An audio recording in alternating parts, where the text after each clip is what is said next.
Get in touch now on 01709 585 646 to discuss your pallet requirements. And thank you again to Sonny and the team for their continued support of Ramble FC.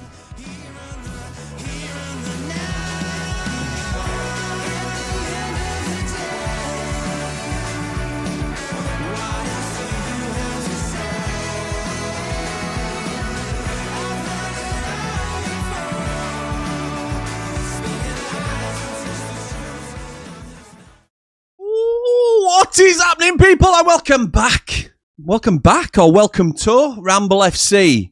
This is Ramble Football Club, and you are all part of our football club, as cheesy as that may sound. But this is where you can come now for all your football watch-alongs, heavily championship-based. For those that aren't aware, I'm sure you all are, but I'm a Sheffield United fan. We have a channel called The Blades Ramble, which is our home, if you like. That's our home station, home channel. And we talk about all things Sheffield United on the Blades Ramble. But this started as like a behind the ramble. And it went on to become Rivals watch-alongs and things like that. And as it grows, you get into the games more. And this season, I'm really this game, for a starter, is absolutely incredible. And look at this, by the way. For those that have been us for a little while, look at this. This is what I was talking about when we were talking about levelling up. And we've sort of dabbled over the summer in terms of how to use this new software and things like that. But the reason I really wanted the new software in was for watch-alongs. And it was primarily as well for Ramble FC. We'll be doing Sheffield United watch-alongs on the Blades Ramble. But all the other watch-alongs will be on Ramble FC. So if you're not already, please do like and subscribe to the channel. Be very much appreciated. And yeah, join our club. It's unbelievable that we're back. I am so excited, so giddy for this new season. And yeah, obviously at the moment, the game is yet to kick off. But you'll see all the stats here as it goes. The Birmingham team are here. And look, I mean, we can go through it, to be honest. Let's have a little look. See if I can stop them from spinning just for a minute. So that should pause it on the Birmingham team. So we've got Ryan Alsop in goal. Bright Asai Samuel at right back. Clara and Newman at centre half. And Cochrane at left back. Iwata and Pak, the two Asian lads in midfield, who did, I don't know an awful lot about, to be honest. Damari Gray makes his return on the right wing. Jay Stansfield, the main boy last season, the lad who shattered the League One Championship transfer record. He's a top-end championship player and probably will want to push and prove that he is on the cusp of Premier League football this season. Keshi Anderson, not been great at Premier League level in years gone by, but this will be his chance. I still think there's a few little things in this Birmingham side that, they've yet to show their full hand with this lineup, to be honest, in my opinion. And for a Hashi up front, another lad who they sunk a lot of money into. I'm just going to have a little look, actually, and see if we can see any of the benches, because they're obviously not on screen. But Birmingham have made some real signings this, as we've all been talking about quite a lot. They've made some real signings this summer.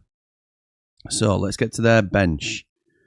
And I'd expect to see some of these signings on the bench. And here we go. It is Jeremy Beadle, the old Sheffield Wednesday England under-21 goalkeeper. Ethan Laird, Christian Bielik, Cashin on the bench. Leonard, Tommy Doyle's on the bench. Taylor Garner-Hickman's on the bench. Oh my goodness me. Williamson and Dykes. I forgot about Lyndon Dykes. Is it Lyndon Dykes that on the bench for Birmingham? Okay, interesting.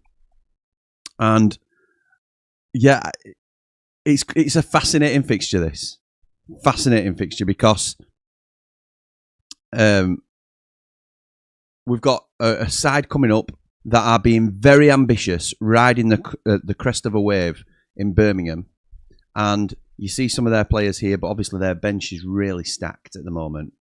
And then you see Ipswich Town coming down from the Premier League, 2 divisions separating them last year.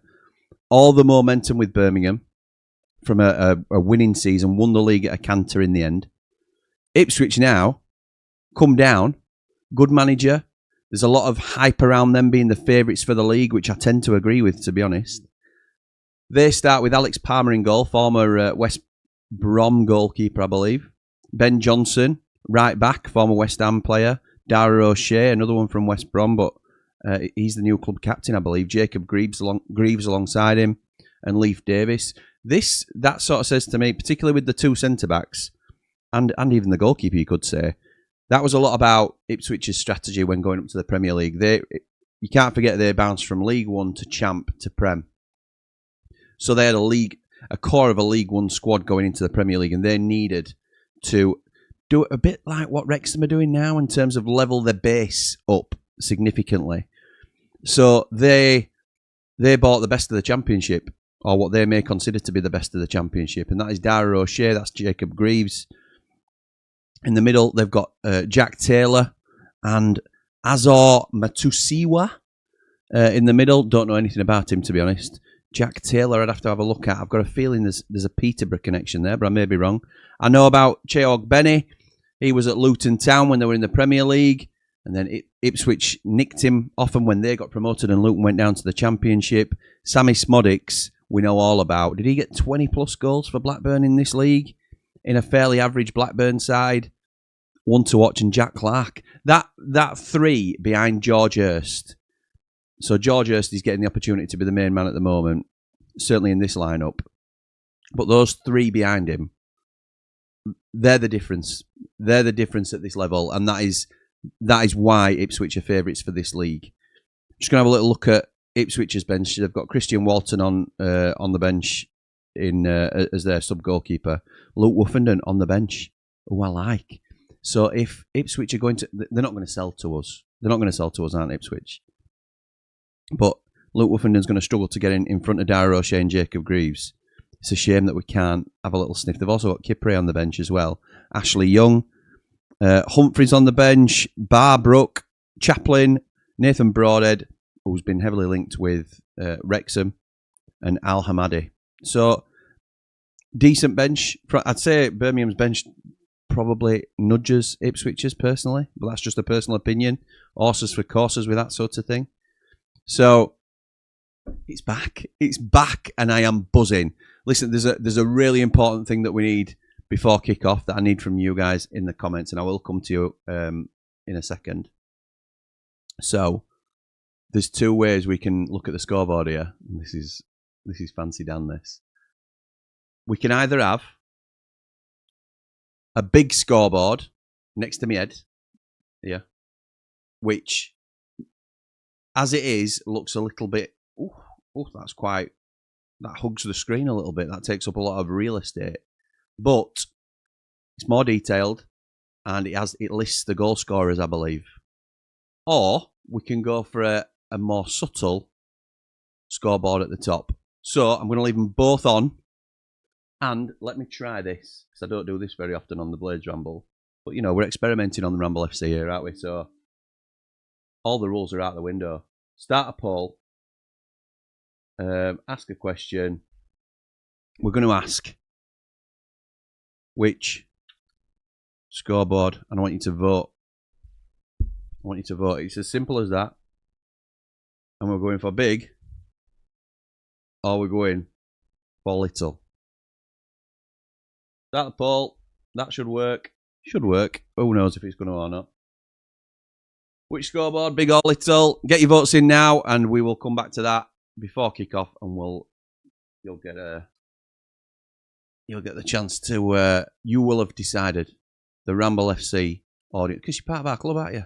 Join our club. So, what's happening in the comments? Let's get to some comments first. Let's make sure I start where I'm in to go on. So, start at the top. We are, by the way, playing Match Bingo tonight. Match Bingo is back. There's the QR code there as I speak. If you're quick enough to get the QR code when the sponsor carousel goes round. But if you can get the QR code, scan that. If not, the link's in the description below. So, let me know. Let me know what you... let me know. That's something I suppose I'll just go back to. But Match Bingo, I've got my cards. I've got 5 cards for tonight. So, good luck in beating me. And that's not true. I won't win. Brett starts us off tonight saying football is back. Really hope Ipswich batter these. Media so up Brum and Wrexham's backside. Oh, interesting.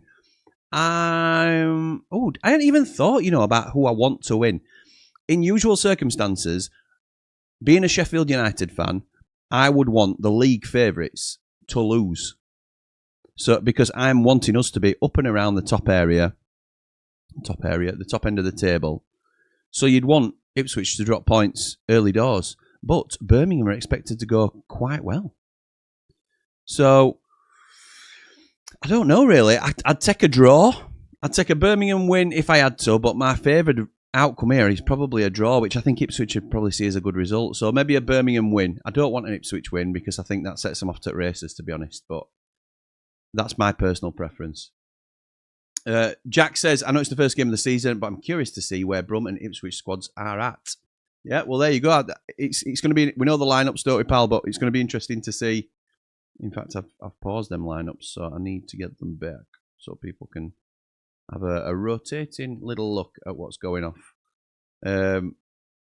Yeah, so we know the teams, don't we? But it's how are they going to adapt? I understand that, Jack. That's fair, pal.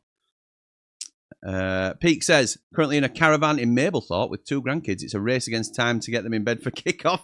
Let the games begin. Up the blades, up the Ramble, like and subscribe. Thank you, pal. David says, evening, Jimmy and all the Ramblers. Football is back. Yes, like and subscribe, please, to the Best Blades channels. Up all the Rambles, up the Blades. Thank you, David. Very much appreciated. This is a very important vote, by the way, because this will set the tone. I'm not going to be doing it every game, and we'll probably have till about 5 to. We've had a few votes in, and I'll let you know the votes are going at the minute. Little one is winning.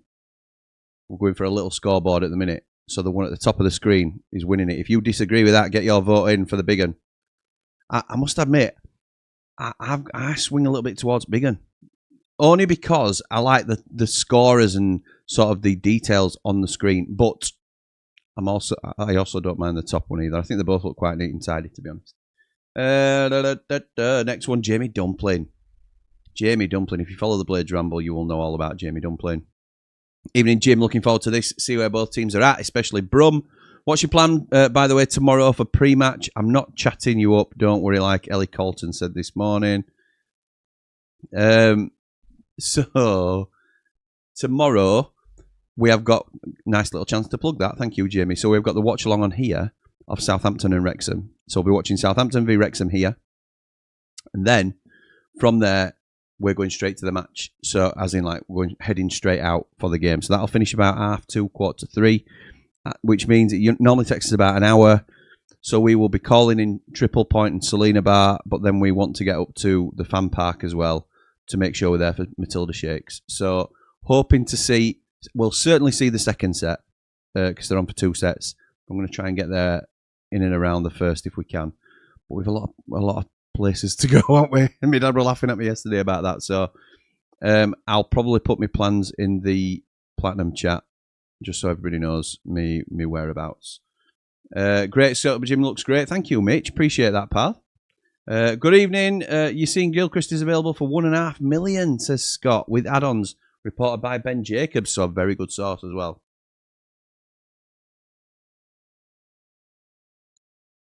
We talk about no-brainers, don't we?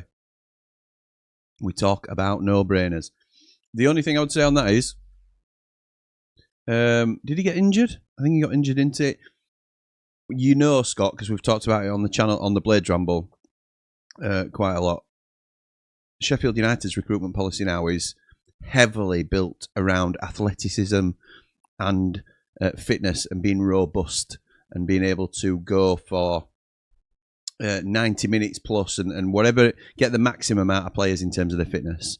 Alfie Gilchrist, for whatever reason, and we never got to the bottom of this really, but didn't ever, or very, very, I don't think he did. I'm sure there'll be the odd occasion. Not very often did he last 90 minutes.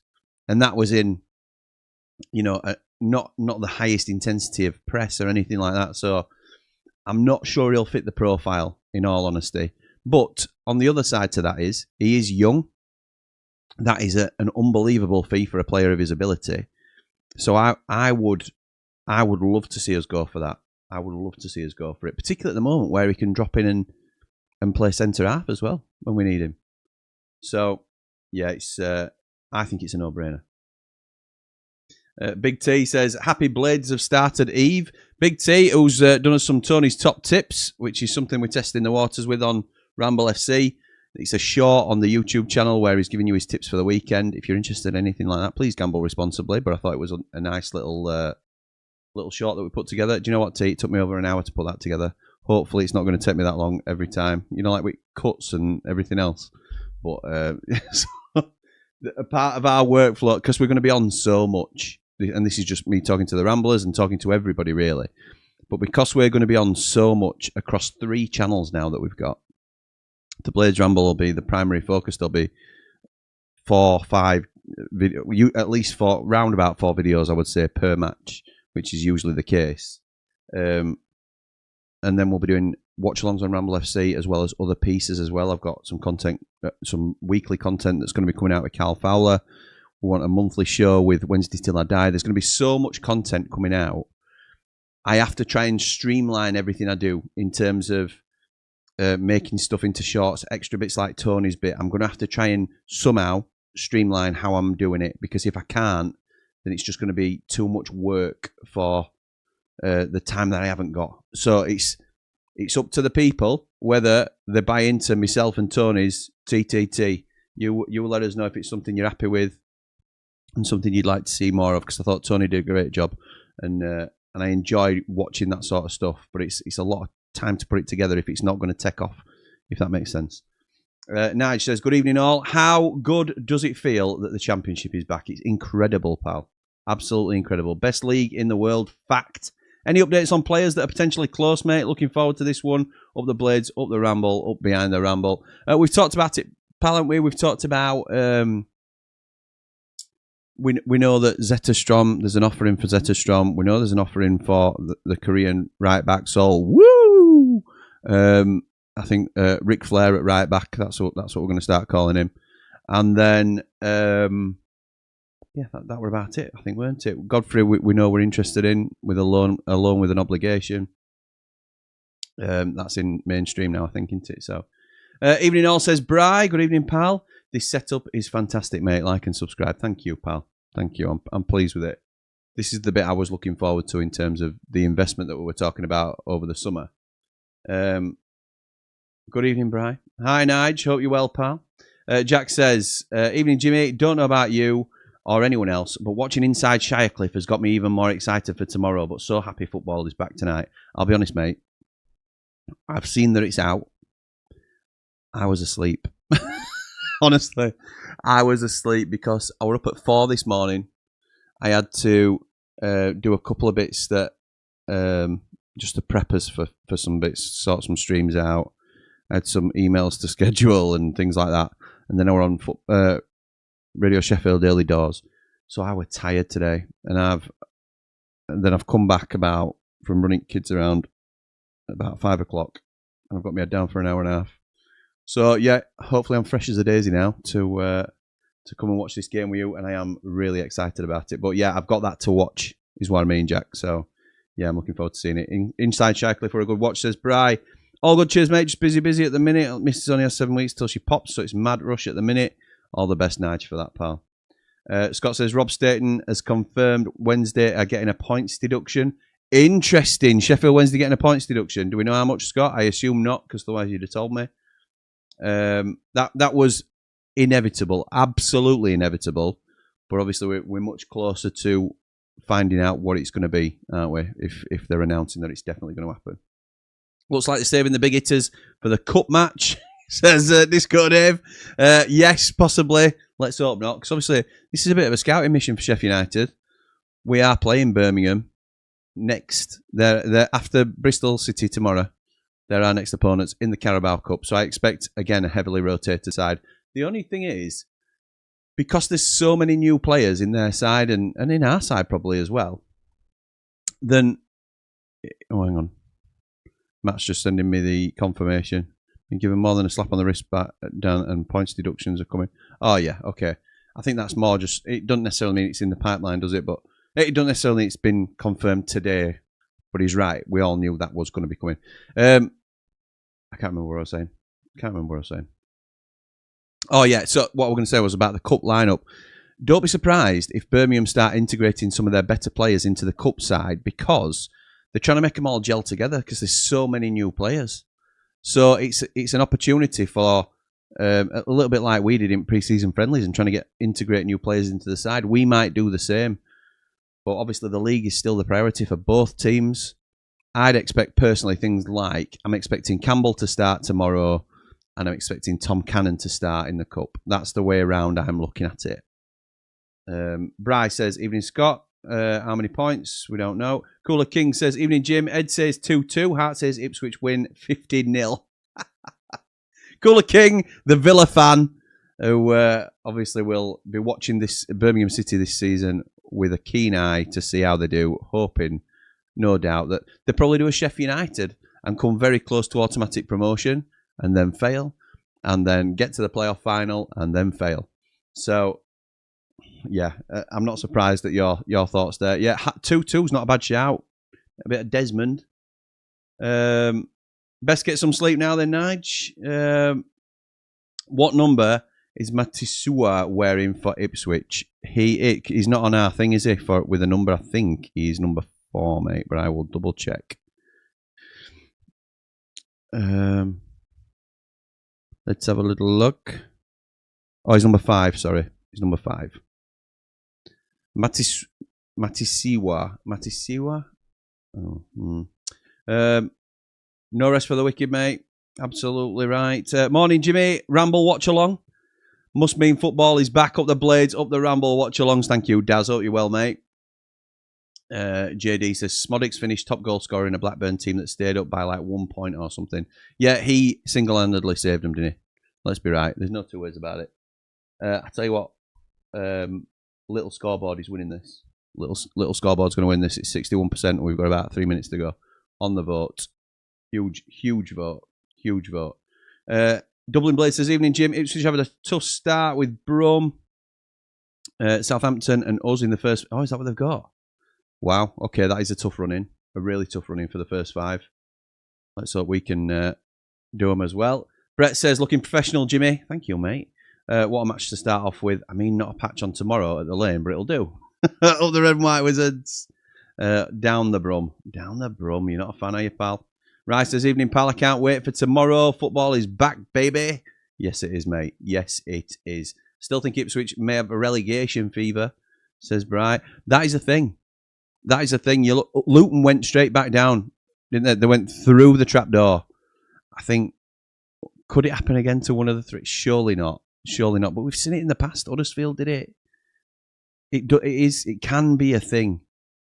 So, but I just think that front 3 behind the striker of Ipswich, Ogbenny, Smodics, and Jack Clark, frightening at this level. Frightening. So yeah, really tough. Really tough. I like that scoreboard, Jimmy. Thank you, mate. We're just deciding which one to go with. And it looks like, I have to say, we'll give it 1 more minute, but it looks like the little ones won. Which is absolutely, that's good. I'm good with that. I'm good with that. Can you tell I prefer the other one? But never mind. Evening, pal. Can't wait for tomorrow. Football is back. I've read that one. I think you might have put it twice. No, you haven't. I've just read it twice. Apologies, mate. Like the subtle one at the top, says Jack. That's what we're going to end up going with, pal, I think. That is the one we're going to end up going with. Do 1 scoreboard for each half to try both. That's not a bad idea, Jamie. That's not a bad idea. I may adopt that tomorrow for the watch along. We're doing one with Jord tomorrow, and it'd be interesting because there's 2 of us. So when there's 2 of us on screen and this big one's on here, it's probably a no-go for big one, isn't it? Scoreboard at the top, FIFA style. It's going to be that one, I think. Leon says, evening, Jimmy. Leon from Match Bingo. Thank you to our sponsors at Match Bingo. A reminder that we are playing Match Bingo tonight. Scan that QR code in the corner. And we're going to be playing. I've got my 5 cards. There's a lot in, but that means the pot is bigger. So, hopefully, the Ramble's bringing home some brass. Jamie says, look at you with fancy polls. Step up is an understatement. Jamie, we're lucky to be live, mate. We're lucky to be on. You know how it's gone with this upgrade. But the watch-alongs here are a primary reason why I wanted this upgrade, because I think this is why we do it. And I'm closing it. We're ending the poll. And it is it's pretty much a 2/3 are going for just a little subtle one in the corner. So that's what it is. That's what we're going with. I'm all right with that. I've come to terms with it. I've lost Jamie Dumpling's comment there. That's the only thing. If you click off, you don't. Oh, it's because Leon's spamming the comments. I can see you, Leon. Evening, mate. He's moved up a level again, Mr. Dumpling. Don't know about that. I'm not fooling anybody. Let's be right. Sky Sports, eat your heart out. Ramble's coming through.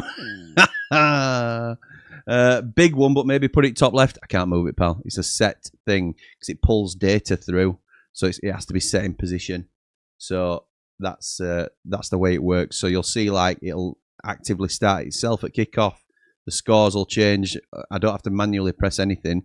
These stats here will alter during the game. I don't have to touch any of that, but it all has to stay set as it is, or as they've set it up. So yeah, that's why it's probably going to be this one, isn't it? It's probably, well, it is. We've decided that now. A draw might be the best option, Jim. Yeah, possibly. Oh, Jimmy, I have just set you up a 200% deposit bonus. Code Rambles, minimum deposit, £5. Get on this. Code Rambles on your Match Bingo app. Minimum deposit £5 for a 200% deposit. Oh my goodness me. Look at this. This is what happens when you get the big dogs in your comments. Oh, Leon from Match Bingo. Thank you, pal. Very much appreciated. A draw might be the best option, Jimmy. Yes, it might be, Bright. I know you just cleared that one up, haven't you? Fancy a high-scoring Birmingham win tonight, says Lee. I'll go 3-2. What a start that would be. I would love that. Love it. I like the 2-2 shout. I think the Desmond's a decent shout. I don't want an Ipswich win. That's the only thing. It depends what mentality you're in. And Blades might be split on this. You can either say Ipswich win, and you start to recognise that they are going to be the best in this league, like a lot are already sort of proposing, and you write off one of the automatic spots. Because if you sort of have Ipswich down as definitely 100% going up, like every bookie seems to have, then 23 teams are fighting out for one automatic spot out there this year. Because 2 teams go up automatically, as we know. So that's another way of looking at it. If we just forget about Ipswich and compete for second, that's another way of looking at it. Quite defeatist. I'd like to say we can challenge for the title. But some people might prefer it that way. And it also knocks Birmingham down a peg, doesn't it? Please vote for the big one, please, man. Sorry, Barry even. Sorry, old Baz. He's lost out this time. Big mate, says Leon. I can't do it, even though you're a sponsor. I can't give you a favour in front of Ramblers, I'm afraid, pal. You should have told me on Sline. I wouldn't have set Paul up. Evening, Jimmy. Even Jimmy Cashin and Tommy Doyle on the bench thought they'd be playing, and that Ipswich side looks so good. I really like, the spine of the Ipswich team looks really well, doesn't it? And that 3 behind the front, behind George Hurst, yeah, it does look good. Cashin will be there starting centre back throughout the season. Maybe they just don't feel he's fully up to speed with his fitness or something. And Tommy Doyle, we know, will start for them because he's one of their best players. Ray says, good evening and all. Yeah, a draw, the best result tonight, and a big win tomorrow for the Blades. 3-0. Rob Staten saying points deduction for the Wendy's incoming. Up the Blades, up all the Rambles. Like and subscribe. Top scoreboard looks well nice, says Beast Boy. Thank you, mate. I haven't watched Inside Shycliffe yet. I want to watch it tomorrow right before the game to get me right excited. Charger says 60 grand a week for Godfrey as a no for me. You could get 2 Hamers for that. I think on loan I don't think we'll cover all his wages. I think it'd be a huge ask for us to do that. But we have saved an awful lot of money on wages.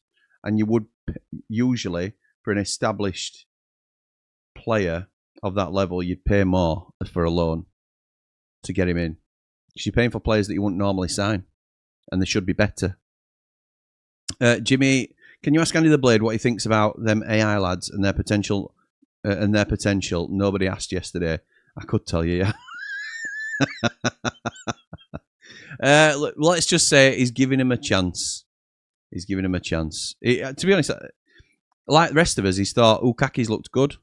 Don't really expect the rest of them to trouble first team at all. Oh, teams are out. Teams are out. Teams are out.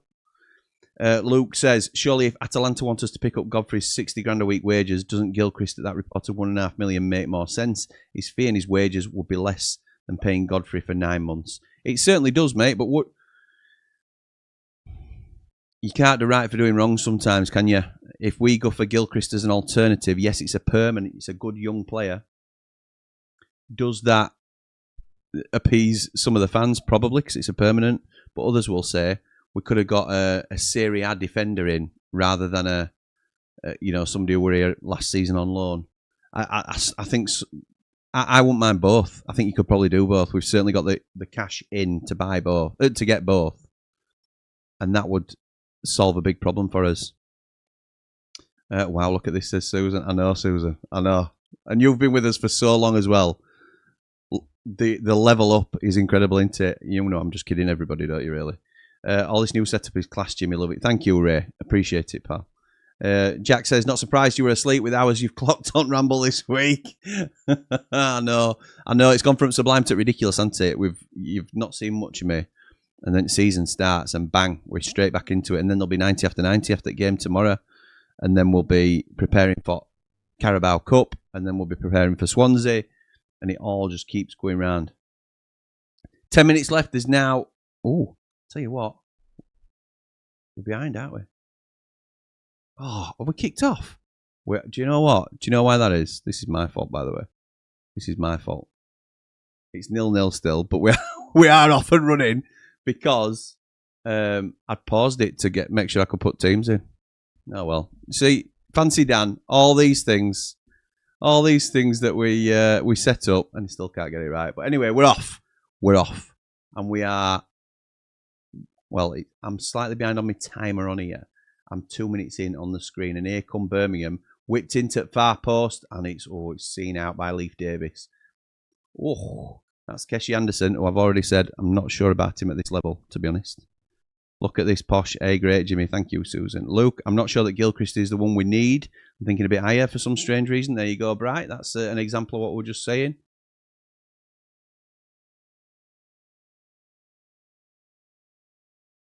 Alex Palmer's going to take the goal kick. What are you thinking about, Bri? So glad football is back. Need some excitement. It's back because this window has been boring. Can't wait for it to close, says Jack. We don't need it to close. We need it to stay open so we can do some business. Okay, Ben Johnson now. I like him as a player, by the way. He wins a throw-in on the right-hand side, pretty much on the halfway line. Where is Dodgy Motti? Has he gone for a pee? He's... I think he's at a wedding tonight, pal. I think he's at a wedding. He were unable to make the game anyway because he's got an open invite to any at watch-alongs. He's with me tomorrow for Southampton and Wrexham, and he can't make the... He's got another wedding, I think, on Sunday because he can't make the Leicester and Wendy's game, which I am really interested to see because we're doing that watch-along as well. New season, Viva la Spanish Blade, says Will. Setup looks great, Jimmy. You have definitely leveled up. Hopefully we can too. It's just saying last season's stats for Birmingham. They only conceded 31 goals, faced 7.6 shots per game, and had an average of 67% possession last season. Only 32 XG against all season. That's incredible. They absolutely bossed that league, didn't they? Which is why a lot of people have got them top end at Championship this season. Best laugh today was when some clever fella said, I hope they get relegated, but at least they get paid. Classic. Yeah, that might have been me on Radio Sheffield. Now, Ipswich recovering their own danger area. Ben Johnson is tackled high up in his own half, so he wins a throw. That's decent. That's okay. Revote, Jimmy. They obviously chose wrong. It's okay. People make mistakes. Just learn from them, ladies and gentlemen. That Ipswich squad looks ridiculously good, even possibly without Hutchinson. Should walk the league, in my opinion, says S17. Are you in the same seats in John Street this season? No, pal, we've moved. We are now the right side of the halfway line, and a little bit further back. We're very close to Dave the Nose. If anybody knows where the nose sits. Little scoreboard winning means the Ramblers want to see more of your moneymaker, Jim. Yeah, all right, pal. Cheers, Lee. Appreciate you always having me back, pal. But you're wrong. That's definitely not the reason. Birmingham scrambling it away now. Oof downfield.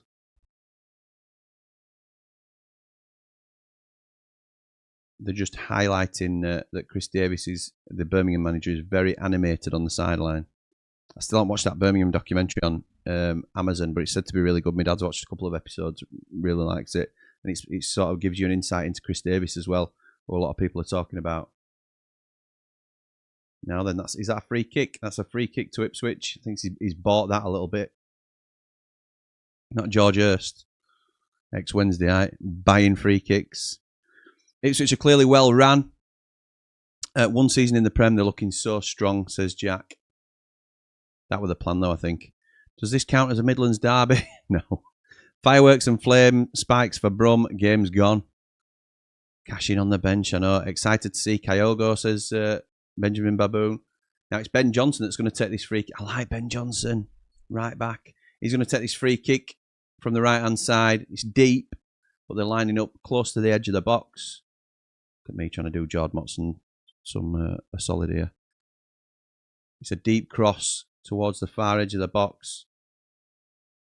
Jack Clark. Does well. He's now got a lovely Alice band in his hair as he tries to be Jack Grealish. Jacob Greaves nodded it down. Jack Clark lost his footing initially, and then as he tried to get up, Keshi Anderson's bought a foul there. It's never a foul in all this world. Never a foul in all of this world. Positive outlook, says Brett. People want small scoreboard to see more of you. There you go. Just putting you up for your time tomorrow, Jim Sensei. Up the blades. So Brett is doing our Ramble on the road tomorrow. We've refought, for those that are aware and follow. Oh, I hope. Oh! No. There were a goal that looked to have gone in there. Kyogo was really alive there. He hassled and harried the defender. I thought it was Jacob Greaves, who looked like he did a bit of a pirouette at one stage, and we're going to see it again here. So Birmingham, it's a bit of head tennis, and number 5 knocks it back, and Jacob Greaves does not know where it is, but it looks like is he offside? No, they're saying he's fouled Jacob Greaves. He hasn't. It's a lovely, cultured finish over the top of the goalkeeper into an empty net. Birmingham will feel hard done by there. That were a lovely finish by Kyogo. Interesting. So, yeah, sorry, Brett is doing our Ramble on the road tomorrow, which will now be back on the Blades Ramble channel, but as a snappier version. We're not going to have as much match footage. We're going to have a little bit more match build-up. He wants to interview a few of the fans at the fan park, if anybody's available. Thank you to Brett for having a go. That is a Platinum Rambler perk. If anybody wants to become a Platinum Rambler, then you can sign up over on Patreon. Oh, my goodness. This is end-to-end already. So, Jacob Greaves looked like he was then hindering Kyogo from getting by him and letting the ball run through to Alex Palmer, but referees saying no, we're not having any of that. I think this will be a nervy game tonight, and both will cancel each other out. Danny Hall has reported that Atalanta won't approve a deal for Godfrey unless the buying club cover most, if not all, of his wage. I'd heard the same, Scott, to be fair. I'd rather pay 50 grand than 60, which is a lot of money. A lot of difference in the money, isn't it? So, we'll see. We'll see. It also depends on, we might say, well, we'll only pay half of it, but we'll pay another 2 million if we go up. That sort of thing. Do you know what I mean? So there is negotiation to be done. Jack says, our patience and the quality Sayers speaks about is wanting. It's got me curious on how high the level we are looking at. Yeah, we're really impressed with his press conference. We've got a summary of that on Hot Off the Presser on Blades Ramble. We have been very busy this week. But it was basically saying, look, yes, we are looking to replace players, not necessarily player for player, but the players we bring in have to be of a high quality. And obviously that's what we're going to say, but it seemed like it were a real focus. Is your timer right, says Jamie. So on my timer now, I am 8 seconds behind what I can see on the TV. So yeah, it's roughly, but there may be a slight delay on you getting it as a stream as well. So yeah, I'm okay. I don't know whether you said that though when. Oh yeah, you said that just at kickoff, didn't you, Jay? So all good. We're all good, pal. What's happened to the kitchen, says Wayne. I know. I've promised Lee Edridge wants a retro ramble when we hit 10k on the Blades Ramble. So when we hit 10k, we'll do that. We'll do a kitchen ramble for old time's sake. All the gear, but no idea. Absolutely right, pal. Hello, Jimmy. Love the show with Andy the Blade, says Phil. I think Ipswich win this 1-0. Can't wait for tomorrow up the Ramble. Well, it's already started quite fierce and feisty, and I think there's goals in this. Ben Johnson's just committed a foul in the final third. Birmingham look to get off to a quick start. Kyogo gets other side of Jacob Greaves again, but he nods it back to Alex Palmer, who can calmly now pick it up if he needs to do. Your fire stick's ahead. No, I think it's because I was behind on the TV, to be fair, pal. Might be wrong. Ipswich on paper looks too good for the Championship. Yeah, it's tough, innit? Birmingham have had 84% possession so far. That tells you exactly what's happening. But Ipswich have had a couple of chances on the break as well. They're a possession-heavy side, Birmingham. Don't understand why everyone is writing off Caceres. I think he's a great player and could actually be impactful off the bench this season. Beast Boy, you've got some work to do this season in terms of credibility. You have championed Rhian Brewster for 2 years. So to take a Caceres recommendation from you will take some doing. That's just me being honest, pal. So I don't think Caceres is up to first team level at the minute. I've seen flashes of him that I really like. But is he like 6 months younger than Tom Cannon, something like that? And we're judging him like he's a 17-year-old and Tom Cannon's 25. So, levels. Oh, it's a lovely crossing from Birmingham. It's cleared. They get it back into the box. And Ipswich are scrambling here. Go on, Birmingham. Don't think I'll be saying that much this season, but it's nice to see the heavy favourites for the league under the cosh. Ogbenny puts it out for a throw higher up. JD says, who's big man's replacement for Leicester? Wendy's. Who's big man's replacement for Leicester? Wendy's. Please say Under the Blade. Got Leicester in last man, so need a drum in. No, I'll be going solo for that as well, I think, to be honest, pal. Might not be a long one, my takes. If it gets abandoned after 10 minutes, then it'll be a short stream. I hope they're playing advantage because the Birmingham man were fouled. Still got the ball in their own half. Oh, I love football. So glad it's back. Bright to say Samuel now, former QPR lad, been at Fenerbahce. Cuts it inside, but it's robbed. Sammy Smodics George Hurst can't control it because he used to play for Wednesday and he's not that good. Is he your new favourite player now? Brewster's gone, Beast Boy. Craig says, hi Jimmy, did you have any luck with the free tickets? No, I didn't. Nobody bit on that, Craig, but thank you for your offer, pal. He's don't know how to get hold of you other than the Ramble. I can give you a number or email up the Blades, up the Ramble. So you can email me on bladesramble@gmail.com. I obviously won't give my mobile out on stream, but you can email me that way, pal, if you need to. But final call for any Blades that want to sit in the John Street tomorrow. Craig can't make it. Giving away his tickets for free to Ramblers. And it's I believe it's for an adult and 2 kids, isn't it? So thank you again, Craig. Bryce says, Beast Boy, I've said it all close season. I think Jeff will be a breakout player, mate. I'm sorry, Bryce. I disagree. I hope you're right. I clearly hope you're right because it's a bonus for Sheffield United if he is, but don't see it. Wait till he says on the touchline, he goes mad. He did for Hull last season. He impressed me, so expect the same, says Ray. As Birmingham pass it along the back line. Jesse Anderson keeping control of the ball, and he's robbed and knocks it out of play. No, that's not a Birmingham throw. No, that's an Ipswich throw. That they've got that wrong.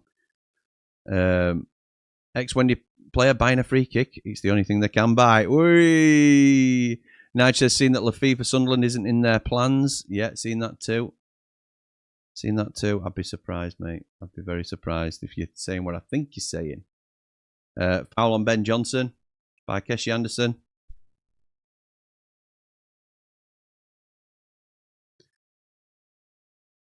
It's Don Goodman that's commentating.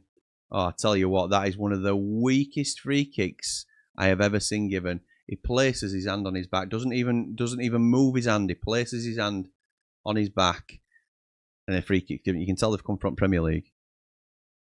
Very soft foul that. I'd be fuming if that were us. I don't even think you're on about the one I've just seen either, Jack. I'm behind on comments. David, you need wages to buy stuff, mate. Susan says, what are they doing bunched up on that wing? It looks like a Matlock Town game. Daz says, not nice having to sit through a VAR check, just scratch the goal and move on. So frustrating they feel they need to use needed to use it in the playoff final. I know, mate. Why are we not all over Manuel Benson or Koleosho? I don't think Koleosho is a consistent player at the level, to be honest.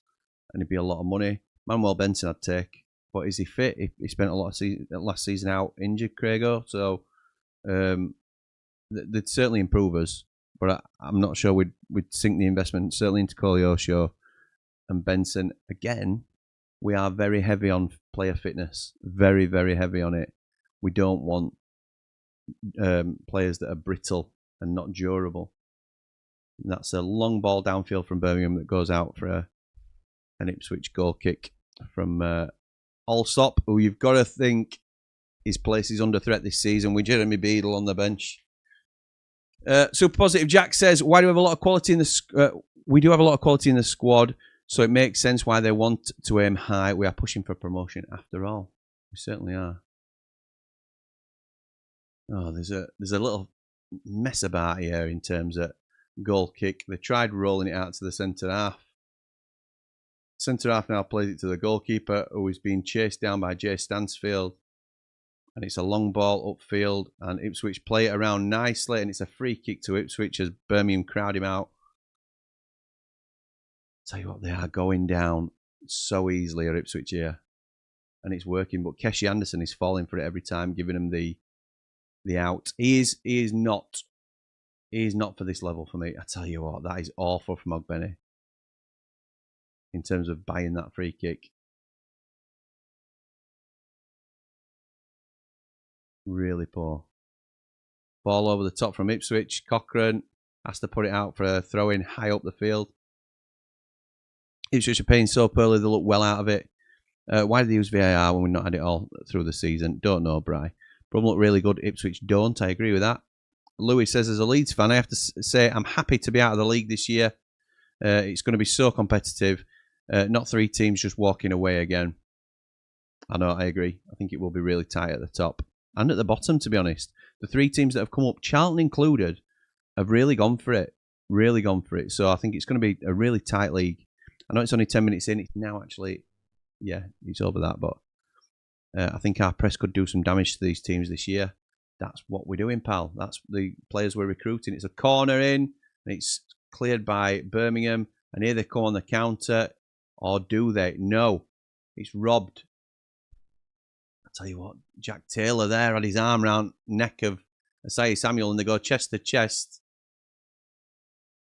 Taylor looked like he were going for a cuddle, but he weren't really. He were like an aggressive. I love a bit of this. I love a bit of this. This is old school, isn't it? Bit of handbags on the pitch.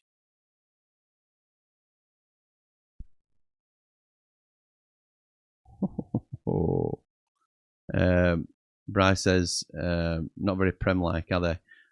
This is the view from the mountain. He says, kitchen can't stand the heat. First 10 minutes of the season, and the refereeing is already getting on my wick. Face. Oh, that's an emoji thing, isn't it, that comes up on the other one. Ipswich look a bit disjointed at the minute, says Jack. Might be the first game. Nerves. Man Mountain. Hello, what a man, what a view.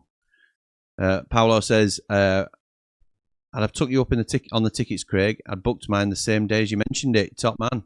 There you go. The Man Mountain could have been sat in your seats. Modern day celebrity. There you go. Thank you for the offer, Craig. It's very kind, pal. Jesus, I hope we don't get this ref, says Jack. He does look a little bit overawed by the occasion, to be honest. He's losing the game, says Beast Boy. Johnson just fell on his own accord and ref's given it. Yeah. I'm pioneering the Brooksy fan club from now on.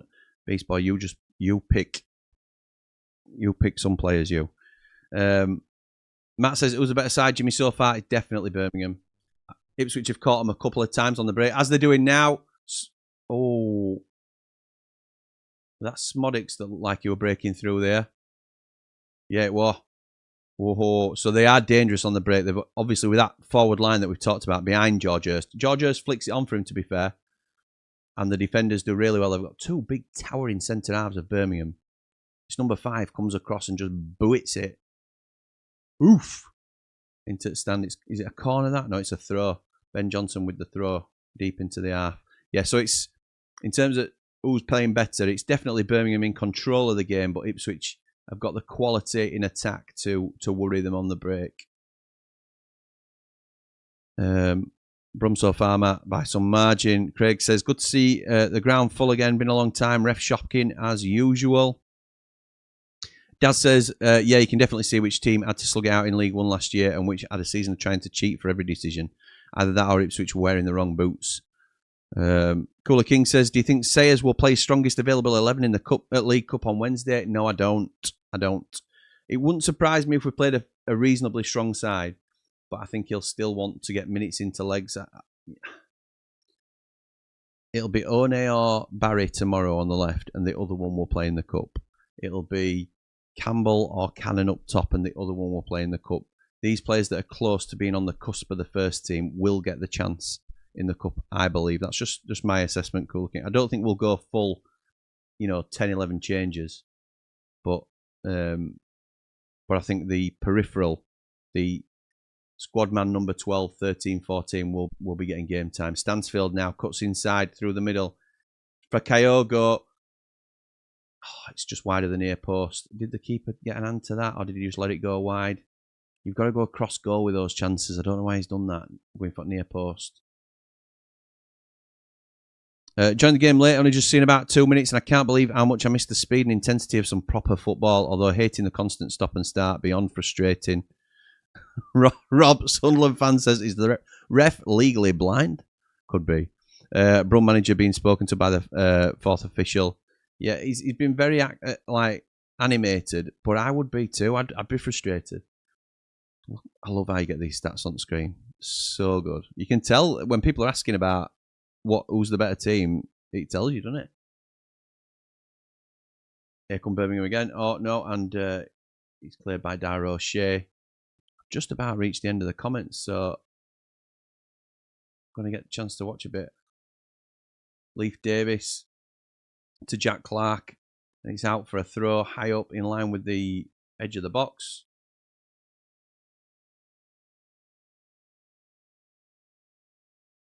He looks really good. That in fact, Birmingham's defence, but their two centre halves, that number 5 particularly, looks really good. What's he called? Number 5. We just had it up, haven't we? We'll see it in a minute. He's a unit. Long throw into the box now. Not quite Jackie long throw, and it's cleared by Birmingham. You're not going to get much joy out of them two centre halves. Played by Asai Samuel, recycled by Ipswich. Bit of head tennis on the edge of the box. Sammy Smodics wins it, does well, crosses it into the box, but no one's there because George Hurst isn't that good. And cleared by Birmingham. Back in by O'Shea. Here comes Jack Taylor. Smodics has a shot. It's blocked. And it's a header out again to Leif Davis. Inside to Jack Taylor, who's robbed. Robbed in midfield. And it's back to the Birmingham defence, who pass it along the back line for a little bit of safety. Not much to change. Defence is there for the Cup. No, there ain't, pal. Kev says, hi, Jimmy. Looks like the referees are clamping down on football being a non-contact sport. Absolutely right, Kev. Kev, correct me if I'm wrong, pal, but did you become a Platinum Ramble recently? Because I haven't seen you in the Platinum chat. If you want to get access to it, I'm pretty sure I saw you upgrade. I might be wrong, so apologies if I'm talking rubbish. But let me know, pal, and we'll get you in, if that's something you want to do. Louis says, Championship is becoming soft like the Prem. We'll be seeing a lot more dives being given. Paul says, I think Jeff and Ukaki will start on Tuesday. Yeah, I agree. It could be stuff like that, to be fair. Oh, it's robbed. Edge at box. Oh, you've got to do better than that. Ryan Alsop passes it out to Sammy Smodics. So that's the Birmingham goalkeeper, passes it out from his feet, and it's intercepted by Sammy Smodics. Awful from Ryan Alsop, who I didn't rate anyway, and he will definitely not be starting their next league game. I'll be amazed if James Beadle isn't their goalkeeper going forward. Smodics strikes it, and he's shot wide as Sammy Smodics. Was that a purple patch of a season at Blackburn for him? He's only ever had one amazing season. And I know people come back at me for this, but I'm not sure. I'm not sure. We'll see. Birmingham have it in defence now. First couple of games mean nothing. Look at Burnley and Leeds. They were shocking at the start of the season, says Matt. Yeah, we can't lose our minds if it don't go well. I mean, Bristol City at home, we should be expecting to win. No offence to Bristol City. But if we've any designs on promotion, it's a game we need to get 3 points from. Here comes Keshi Anderson. Crosses it in, and it's cleared. Oh, is it Alex Cochran? Park now, Pike. Whatever you say his name, and it's headed clear again. But they're robbed high up. Oh, and Ipswich cover it again. George Hurst, can he win the header? No, he just backs into his man. Looks like a young McBurney.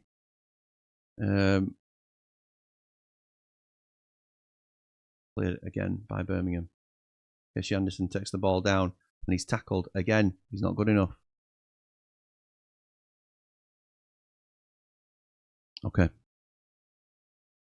First shot of the game after 23 minutes, says Craig. Yeah, to be honest, for all the sort of back and forth and end to end it's been, there's not really been many clear-cut chances. You lads made any signings? It's a sore subject, to be honest, Rob. We've made some development signings, and we've made 2 decent loan signings in Tyler Binden at centre-back and Louis Barry at left wing. We brought in a lad from abroad called Jibril Samare, who was a centre midfielder. There's a big pressure on his shoulders to be the next Vinny Souza, and I think that's a little bit harsh. But there's some big things expected of him come from Braga, so we'll have to wait and see how he adapts. We're already quite stocked in centre midfield, so it'll be interesting. But so far, that's it. But we have sold Anel Ahmedhodzic, who's our best centre half. Not replaced him yet, so we're a little bit. Newman, thank you, Charger. Yes, that's right. It is Newman for Birmingham. How do you think you'll do? I think at the minute we are a playoff side. I don't think we've got the depth to be top 2, but I'm hoping by the end of the window that changes. That's my honest opinion on it, Rob, at the moment, pal. Good cross, that says Bright. Yeah, it was. Cooler King says that Birmingham lad Newman at the back looks exactly the sort of centre-back you're crying out for. Yeah, I know. They got him on a free from Hanover. Hello, Jimmy, says Phil. Birmingham have had the most possession, but the longer this game stays 0-0, Ipswich will eventually get the win. Hope you're wearing your new away shirt tomorrow up the Ramble. I've not got it yet. It's not arrived. It's not arrived. My mountain rang me today bragging that he's got his, and it looks an absolute dream. I ain't got mine. And I ordered it date were released. What's going on, Sheffield United? It might arrive tomorrow before the game. I'm hoping so anyway.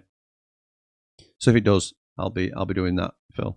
Helen says, be interesting to see if Birmingham can keep up this momentum for 90 minutes. Yes, it will. It will. It's been high pace for both teams. It's been quite high intensity, hasn't it, Helen? But it's been a good watch anyway. This is why we're doing it, isn't it? We love watching football, and for neutrals, this has been a really good game to kick us off, even though there's been no goals yet. Riff says, Beast Boy, for once we're on a different side of the fence on Brooks, beyond frustrated with his constant cutting inside and checking back. But I do see something in My Name is Jeff. Lovely weighted first time pass. That were once, weren't it though, Riff? That were once, to my knowledge. Jesus, if one of ours missed that, I'd be fuming. Had loads of time, head down and whacked it. Yep. Kev says, yes, pal. I'm in. When the channel went, YouTube police got involved. Up the blades, up the Ramble. Thank you. Oh, have you joined Platinum? Sorry if I missed that. I must have added you as well.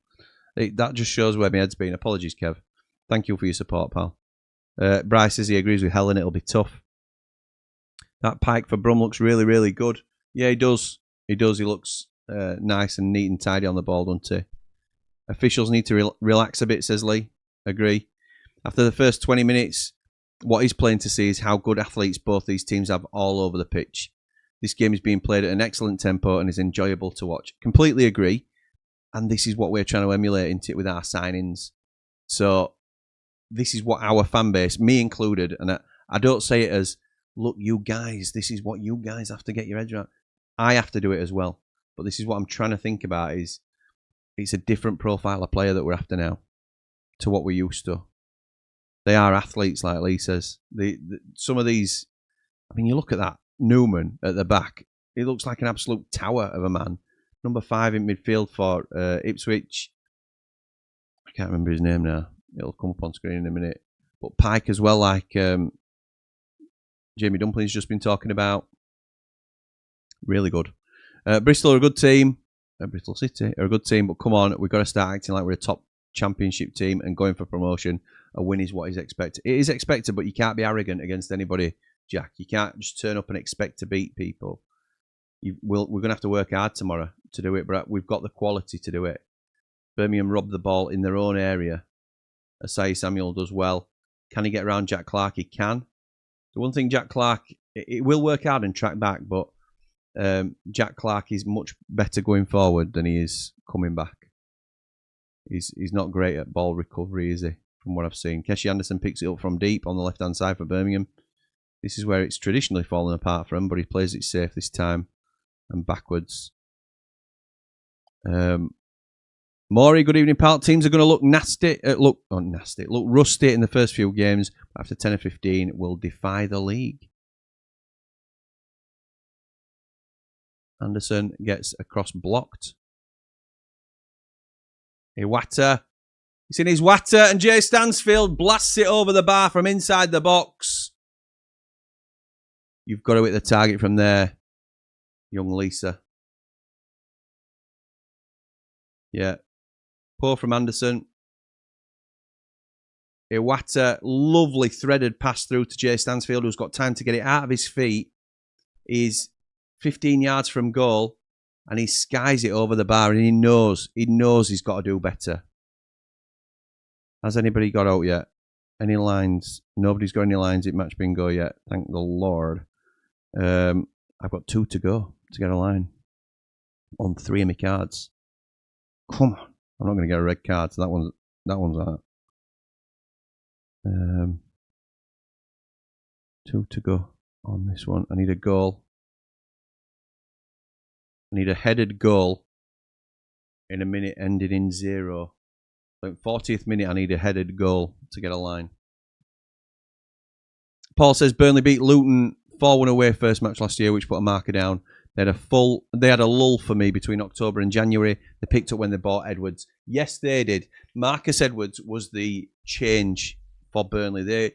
They became what they were. Oh, lovely touch from Jack Clark. Oh, an outside of the foot. You've got to hit it with your right. Oh, it was Leif Davis. You've got to hit it with your right foot there. So what happened? It's a long diagonal ball from Dara O'Shea, and he is offside. He is offside. I don't know whether he's been called off.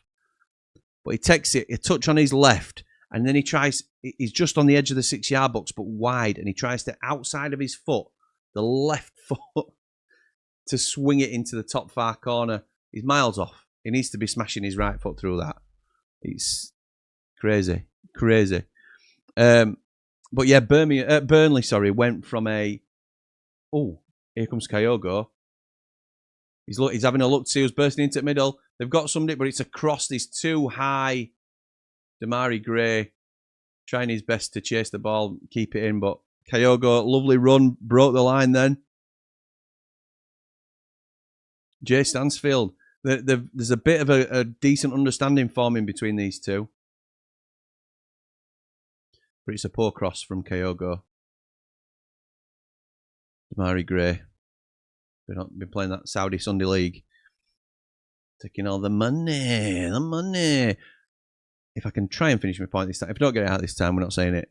But Burnley went from a really solid defensive outfit, like where they were closing up shop completely, but not really troubling anybody going forward. When they signed Marcus Edwards, flick to switch.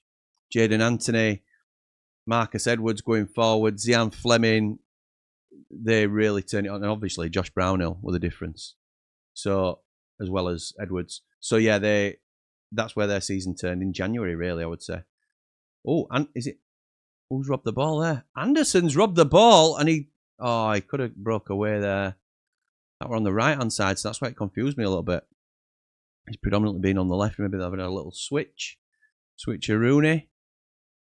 Where are we now in the comments? I got to pause, didn't I? How much do you get for a nil? The reported fee is around 7 million. From what I understand, it's a touch more with add-ons. Oh, Bryce saying there 7 mil.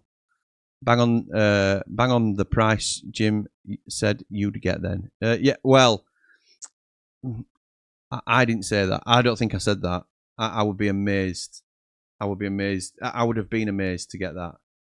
I'll take the credit, Rob, but I don't think I said it, in all honesty. There's pressure on Samare to be the next Vinny Souza, as long as it's Vinny from season 2, not the arm-waving traffic warden from season 1. Correct. We'll start comparing him to season 1 Vinny when we're bigging him up, won't we? They're just advertising there. Southampton v Wrexham tomorrow. Coverage starting from 11. I think it's a 12 o'clock kickoff, isn't it?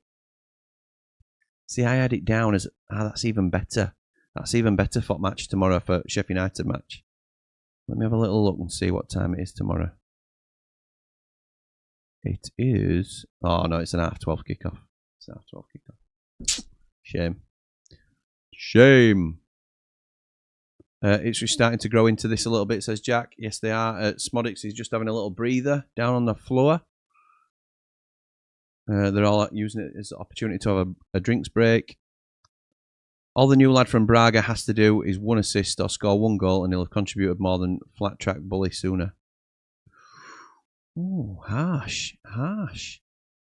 Jack says these next 3.5 weeks are sink or swim with the work that has to be done. 2 quality centre-backs and a right-back with a nice pacey right-winger. Bonus for a striker and a centre midfielder. That's exactly what I think we need. Not asking for much. Then let's smash the lot. Okay. Paul says, did you plump for the away goalkeeper or outfield shirt, Jimmy? Both. I don't buy shirts either. I went for both because I love the look of both of them. And I won't buy another shirt for 5 years probably. So, yeah, really, really like them. So I'm waiting for them both to land, hopefully tomorrow. Birmingham, we've got a top-end championship team everywhere and in depth, barring their wings. That's just not good enough. Birmingham have got top-end championship team everywhere in depth, barring their wings. That's just not good enough. But their wings, sorry, Riff, I don't know if I'm getting this. But their centre-backs will be this season's Burnley. Clara is class and Newman looks good. Yeah, Clara again, there we are. I think he's the captain, Clara. He's just hoofed it downfield. And Damari Gray, Rob's Leaf Davis. Those 4XL shirts take longer to manufacture, Jim. Wow. No need for that, is there, Colour King? No need for that. Colour King, they don't make them in my size at all, mate. Oh, Colour King, you scamp. There you go. There's no need, is there? There's just no need for that. You can go off, people. Come on, Birmingham. Not looking too much into the Champo. Which team has done the best in the window so far, says Louis. A lot of people would say Birmingham. They have levelled up significantly. Derby are doing a lot of good business as well. Not to the point where I think they'll challenge, but I think they will lift themselves out of trouble. I don't think there'll be any danger of problems. Ipswich are going under the radar a little bit as well. So, yeah, there's a few, but it's early days yet. Hopefully we're saying Sheffield United at the end of the season. Watching these has not changed my mind. HMS Walk the League sets off at Bramall Lane tomorrow wearing the red and white stripes up the blades. Unbelievable, Brett. Good evening, mate, says Maury. Good evening, my friend. Hope you're well. I'm trusting your commentary. That sounds a howler by Stansfield. It was, mate. It was a howler. Look at this tempo. I'm worried about our fitness. Jack, you've just said in an earlier comment 5 minutes ago that you think our press will trouble these teams. Michael says, Jimmy, I am not hearing anything on a Leicester or Sheffield Wednesday point deduction with the season already started. Last season, the EFL gave the Blades a 2-point deduction before the season started. Me neither. Oh, Stansfield. And he drags it wide of the near post from just outside the area. Jay, you're in the Champo now, pal. Oh, they got lucky there. It were a ricochet that Stansfield picked up and he had a little bit of space between the lines. He's just rushed it. He's just rushed it and dragged it well wide of the near post. Poor, really. He'll be disappointed again. That's two that he's had. Birmingham give the ball away now. Ben Johnson again. For Ipswich.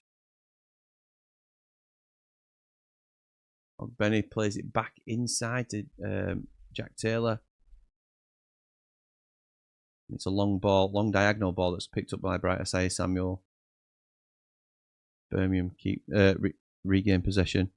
Other games he was on the right, further back in his natural position. In regards to Jeff, Jimmy, he played some decent first-time balls against Chesterfield too, which Cannon was running on to. But his best game was against Rotherham when he came on to play on the left. Look at the opposition though, Riff. And I know you can only play against what's in front of you, but I don't. I'll be amazed. I'll be amazed. Lovely cross from Keshi Anderson. You have to give it him. Offside, so it wouldn't have counted. But it's a lovely clearance as well. I think with that Jacob Greaves. Yeah, it was.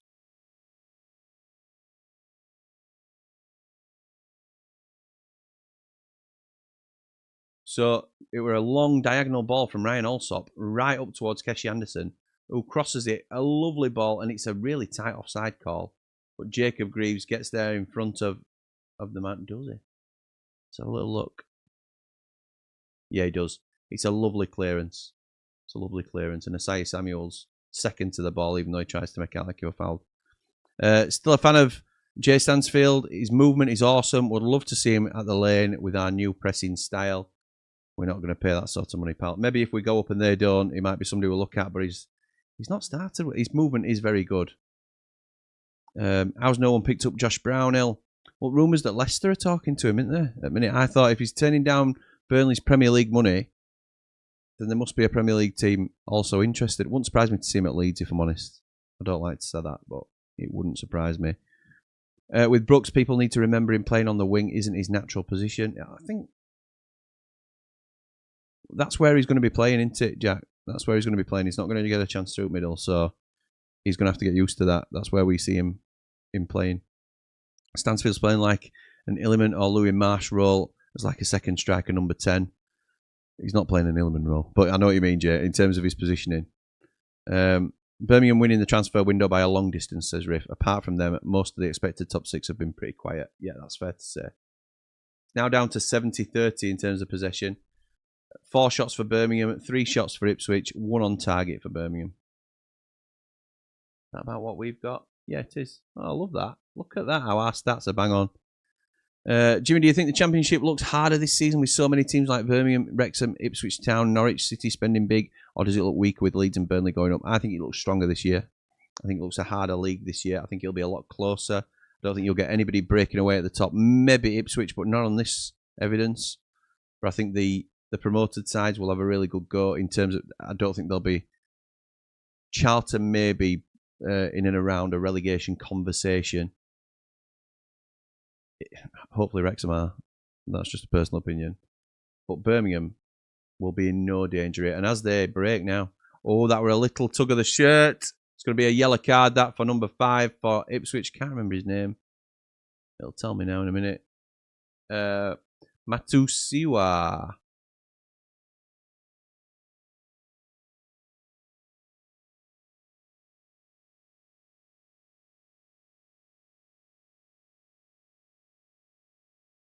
They're just saying on commentary it's a good yellow card to take because he's away there. Yeah, he'd got on the side of him. Daz says, talking of Brownhill, Jim, has anybody given him his £15 million sign-on fee yet? No, not yet. No, not yet, mate. Come on, the Robbins, says Phil. There's no need for that, is there? No need for that. They'll do a special on Ryan Reynolds for the Wrexham game tomorrow. Yeah, probably. What's it? This is like an above the ground camera shot. I meant I love Robin. Okay. Are they staying within EFL's PSR, says Louis? Yes, they are. They are. Riff says PSR only applies in the Championship and Premier League, so they've a bit of leeway when it comes to losses. So 39 million losses allowed over 3 seasons, but only 2 seasons of books they need to show. As Damari Gray sets up this free kick, quite central but far out, 35 yards maybe. It's a shot on goal and it's straight to the arms of Alex Palmer. Did I have the sponsor put on the shirts? No. No, I didn't. I think you have to opt in for the sponsor, or you certainly did when you first ordered them, and I didn't opt in. There were no... we were seeing in our Platinum chat that some had the... you have ordered it with the midnight sponsor, and I didn't get that on my order. Oh, Ipswich come away with the ball after some Birmingham asking some questions. Bill says, didn't HMS Sheffield get sunk? Listen, we're not here to poke fun at Sheffield Wednesday. All right? So there you go, Phil. See what I did there? That's what happens when you call them Sheffield and you leave it ambiguous. Sonny Glasby of Glasby's Pallets, main sponsor of Ramble FC. Thank you very much for your support, pal. Excuse me. All the links in the description below. Evening, Jimmy. Hope you're well. Enjoy your holiday. Oh, mate, you know what happened on my holiday. It was stressful. We need a hot topic, but you get all the sponsors on. Yes, mate. Yes. Up the Blades. Up Ramble FC. Yes, mate. Yes, love that. Thank you again, pal. We need you back on. We need you and Mountain back on screen together. Get all the views. Ipswich to do a Luton, says Ray. Oh my word, not impressed at the moment. That is a heck of a call. No chance, Ray. No chance. Surely. Here he comes, George Hurst. George McBurney. Lays it back to Ogbene. Who's forced back to Ben Johnson, but it's a cross from deep. Header on goal from Smodix. Oh, you want Smodix? It were not Jack Taylor. Decent ball from Ben Johnson. We like.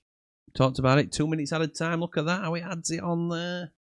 This is beautiful. I'm not used to this. I'm not used to this. That was me said about our press. Jimmy, different Jack, I think. Oh yeah, sorry. Have I got my Jacks confused? Maybe so. I think that was me that said about our press. Jimmy, 2 Jacks can be tough. More, mate. Well, you know what it's like in chat. So, Maury says, if Dreamland does come and we sign Brownhill, who drops out of the squad? Maury, don't do it to yourself, pal. And would we want him? Yes, we'd want him. Birmingham will be dark horses. I don't think there's any dark horses about him, Maury, to be honest. I think people know all about him. That's half-time, by the way. Half-time's just gone. Dark horses are people that you don't see coming, aren't they? And these are pretty brazen, I would say. Will Leicester City and Sheffield Wednesday get points deduction given that the Blades got 2-point deduction before the season starts, or does it mean no points deduction for both teams? No, Michael, both teams will get a points deduction. Certainly Sheffield Wednesday will. It's just a case of when they implement it. It has been done during the season previously. Let me just flick on the other scoreboard, see what it looks like. I mean, it's difficult because there's no scorers, is there? So you won't really know. It's a different. Oh, right, so yeah, Apple. Yeah, fair enough. I didn't know whether it might look different when there's scorers. So we all know the Blades are walking the league. Brett, please don't make me read stuff out like that because I get clipped. You get remembered for saying silly things like that. It is tempting fate. Who do you think finishes top of the rest? Up the positive ones. Oh my word. Who goes well this season? Who goes well? I think Birmingham on this performance. I'm not saying they go up automatically by any chance, by any means, but they are the real deal at this level, like we thought they would be. I'm interested to see how Southampton play tomorrow. I think not a lot of people are talking about them, and they've still got some really good players. Cameron Archer is one of my favourites, as you know. So we'll wait and see, mate. We'll wait and see. Riff says they're just rusty, but the forward line is just incredible and have the best manager in the league. I can't see them doing a Luton. If anyone does, only Southampton, just due to the thrashing they took. I don't see anybody doing a Luton this year. It's very unlikely. It could happen. It could happen because it's a losing mentality thing, and not enough is sort of accredited to that. And Luton got caught in that trap, but the players on the pitch are too good for relegation. Rob Staten's reported that the Wendy's are to get a deduction, Michael. I think that's more like every likelihood rather than an absolute definition, but it's as close as anybody can define it, isn't it? How come you didn't bother with sponsor on the shirt? Was it because it's a gambling sponsor or just because it's a cleaner look? I like the cleaner look, to be honest, and I think it will last longer as a durable, wearable shirt. I like it. I can wear it to games in 3-4 years' time, I would have thought. 4-0 against Plymouth, and they thought they'd won the league. Are we on about there, Maury? Oh, yes. Oh, of course we are. Of course I know what we're on about. Guess Ipswich are waiting for the second half to show up then, says Paul. Yeah, must be, pal. Must be, because it's not been great, has it? Not been great from their point of view. They've hung in there. They've defended well. Jacob Greaves has had a decent game. He got spun once by Kyogo. I think it was harsh to give the foul against the Birmingham striker, but they've sort of muddled their way through that half and caught them on the break a few times. But Birmingham look decent. They look in control. Bryce is grabbing a cup of behaviour, you lot. My 3-2 shout's looking a little distant at present, says Lee. Yeah, it is, mate. It is. As is my bingo card. Let's have a little look at that. Usually for match bingo, you need some goals in games, don't you? Has anything been claimed yet? Line 1's gone. Oh, no, you're kidding. I hope Leon's still in chat. Can you sort us out, pal? Claimed by 3 people, that line. Oh, my word. So I've got 4 to go. 4 to go. Oh, no. To get 2 lines. Talk about your scoreline drifting from you, Lee. My match bingo cards are drifting from me too, pal. Very watchable, but poor finishing from both teams. I agree, Cool. I think that's probably a good assessment of where it is. A good game to watch. I've enjoyed the first half. I love football being back. It's just incredible, isn't it? But yeah, no goals as yet. Cliffy says they will behave. The only dark horse I've ever seen is Black Beauty. We've nothing to fear from these 2 teams. Dad says my dark horses would be Millwall. Signed a good young forward off Borough. Josh Coburn into that. And the striker there got 10 in 17. Solid. Is that Ivanovic? Solid and dirty all over the park. And Jack says, which 2 centre-backs would you like us to bring in? Well, I like Ben Godfrey. I like Charlie Hughes. If I had my choice, I would like to take Charlie Hughes on a permanent. I think he's the least likely of the 3 that we're linked with. I think Zetterstrom will come. But I think if you could get... We're not going to get Charlie Hughes and Ben Godfrey. We're not, because we're wanting someone to partner Tyler Binden, and the other one will be the reserve. So that is how it will work, in my opinion. But yeah, that's what I go for. I go for Charlie Hughes first and foremost, Jack, to be honest, and probably Zetterstrom as a backup. That certainly looks the way we're going anyway.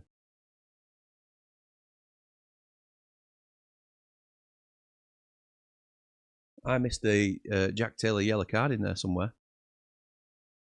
Lewis says, hey up Jimmy, joining you on my travels. Just about to pick up the second half. Sounds like the Plats aren't very impressed with these teams. My dark horse teams are Millwall and Swansea. Nice one, pal. Am I right in thinking you've been in Chicago? Are you travelling back from America, or what's the sitch? Whereabouts are you, pal?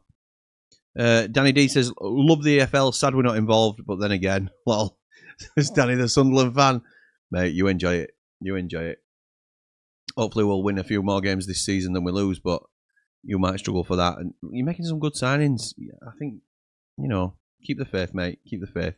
Rob says, absolutely crazy the way Ipswich used Clark as a tucked-in second striker kind of player. Get him out hugging that line. I agree with this.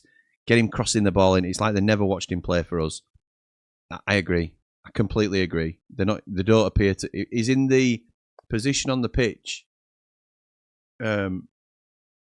that you'd play him in terms of the left forward, but he's more of a winger, isn't he? He's not an inside forward. You want him to be hugging the line and getting round the side of his... And yeah, he can cut in. The beauty of Jack Clark is he can go either way, but they're not getting the most out of him. Anyone seen the Sky Sports howler earlier? No. What was that, Maury? You'll have to inform me, pal. Agreed, Charlie Hughes, because he's young and got potential, says Kev. Yeah, and he's going to be ours then, isn't he? It's a big investment, but we want players that we can build on. Look at Michael Cooper, Harrison Burrows. We want those sort of players. Luke says he's on his way to Chicago, staying in a hotel next to the Majeski of all places. Flight tomorrow. Oh, interesting. Any predictions for the second half? I think, if anything, Birmingham are going to... If it's anything like the first half, Birmingham will maybe nick a goal. Wouldn't surprise me if it finishes 0-0. The finishing has been appalling. Say the 2 top teams. But Birmingham might nick a goal. Have Blades going up on my bet by a mile? Oh, mate, you'll do for me. You'll do for me, Dan. You're more confident than a lot of Unitedites are at the minute. Up all the rambles, hit the like, folks. Thank you, Lewis. I appreciate that, mate. Jack says, I understand, mate. We played the best midfielder in the league on the left wing for a season. Yeah, we did. He's starting in the position where he loves to run into. Ah, right, okay. Okay, that's probably fair. So he's too high, in your opinion. And you know better than me, to be honest. I can only tell you from what I've seen of him. Second half coming up live. Woo. Hey up, lads and lasses. Hope you're all well. What's all the fuss about with these two? I don't know, Dan. I don't know. They don't. Ipswich don't look amazing. But I agree with Riff. I think it's a bit of rust. I think it's a bit of sort of getting into the groove of things a little bit more. They've got some very good players for the level. Birmingham, riding the wave of momentum from League One, haven't missed a beat and look really good. Really good, I have to say. And then you think about Birmingham, who they've got on the bench. Tommy Doyle, cash in. We talked about it before. We think Birmingham have probably got a stronger bench than Ipswich for this game because of the way they've set up. Well, you look at the stats here. Passing accuracy 80 to 73.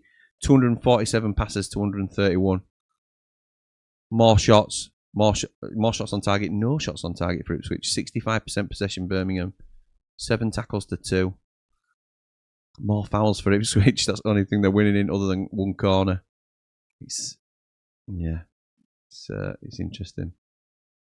Hi, Jim Bob, not taking much interest in the Champo this season. Now we're back where we belong. So do you think you'll get a top 10 finish? Phil, you failed with your first insult, so you're going for a second bite. Thank you for subscribing, pal. I appreciate it. I saw Platt, Jim says, Daz, the lad from Atalanta is on 80 grand a week. Any truth to that? I don't believe it's 80. I think it's around 60 from what I'm led to believe, but it's still a lot of money. If so, way too expensive. Could have kept £30 million man, Yellow Boots and Kiefer. The view from the mountain, saying he's not impressed with either side. Look at you with the high bar. 0-0 or 1-goal winner. I'll go 0-1 Ipswich. I'll go other way then and say Birmingham nick it. But I'm impressed with Birmingham, I have to say. I'm not impressed as in like surprised, but I think, yeah, they've lived up to the expectation that we were saying. I think Ipswich have been slightly below par or a little bit disappointing for what we were expecting. But this again feeds into what we were talking about. You can't underestimate the mentality hit that you take from a relegation season where you're losing week in, week out. You're not used to winning. You've got George Hurst up front. You know, you're not in the right mindset. You try and reset and go again, but it's very, very difficult. Get those likes up for the second half up the Ramble. Yes, that would be great. Thank you. We are a new rebranded channel. So anybody watching now that's not already subscribed, please do so. It's completely free to do. We're just trying to build our channel at base, and hopefully you like what we do in terms of these watch-alongs. If you like the video, it'll get out to more people. That'd be very much appreciated. Lewis says, a bit behind the news today, Jimmy. Any developments on Godfrey or Matty that you know of? No, not today, pal. Nothing since last night. We've been on an awful lot, haven't we? So if I get anything, I will drop it in the new Ramble news section of the Platinum Ramblers group. Only worry with Gus in the middle is he drops deep and he just struggles a lot more for some reason. Wilder may have been onto something. Don't you worry about that, Jamie. Don't you worry. He will be told. He should be told. Don't come any deeper than the tip of the centre circle, because he's much better further forward. Gus Amer. We all know that. I'm excited to see him through middle, but I know what you're talking about. You're referring to, because I heard you on Ramble on the Road when you were panicking about it when he lost possession and conceded the goal pre-season. So calm. We're good. Gus Amer is the last of our worries. I'd rather us sign a young potential centre-back than we can develop our own. I thought that was the whole point of this. It is, but when you're building a side, you want to build it through the best possible players, and that is the ideal, isn't it? Buying a young potential that you can develop yourself. But if there's a better player that's more ready now, then that might be seen as a more appealing option because they have a bigger impact in the manager or the club's opinion. So it's always a balancing act. Maury says apparently they are rotting by Sky Sports our owner Chansiri, or rioting, do you mean? Not seeing anything that will get my bum off my seat, says Martin. You'll keep that bum on that seat, pal. Our last season shows stats me nothing. Our last season shows stats me nothing. Stats shows that stats mean nothing. Is that what you mean, pal? Is that what you mean? Oh, in terms of the match stats, I disagree. I think in-match stats mean an awful lot. So, I think in terms of player stats, they can be misleading. But in terms of match stats, it tells you exactly what you need to know in terms of how the game's going. Danny D says, Ipswich haven't a clue how to play Jack Clark. You're not the only Sunderland fan that said that tonight. Rob's already been on saying the same thing. Brummer on pure adrenaline, it'll fade. The adrenaline is kicking in. Oh, that reminds me. Where are we tomorrow, Man Mountain? We are at the fan zone. After we've called in our sponsors of Selena Bar and Triple Point, we will be watching our boys, Matilda Shakes. The adrenaline is kicking in. Extra small. Matilda Shakes. Go on the boys. Go on the boys. We'll be there watching them. Did Sunderland take Mepham from Bournemouth? If not, could be a solid option for Matty to play alongside. No, I don't believe they did. I think he's still available for purchase. Love you, Jim. I'm only winding you up. I know you are, pal, and I am not biting. I'm not biting. Not yet, anyway.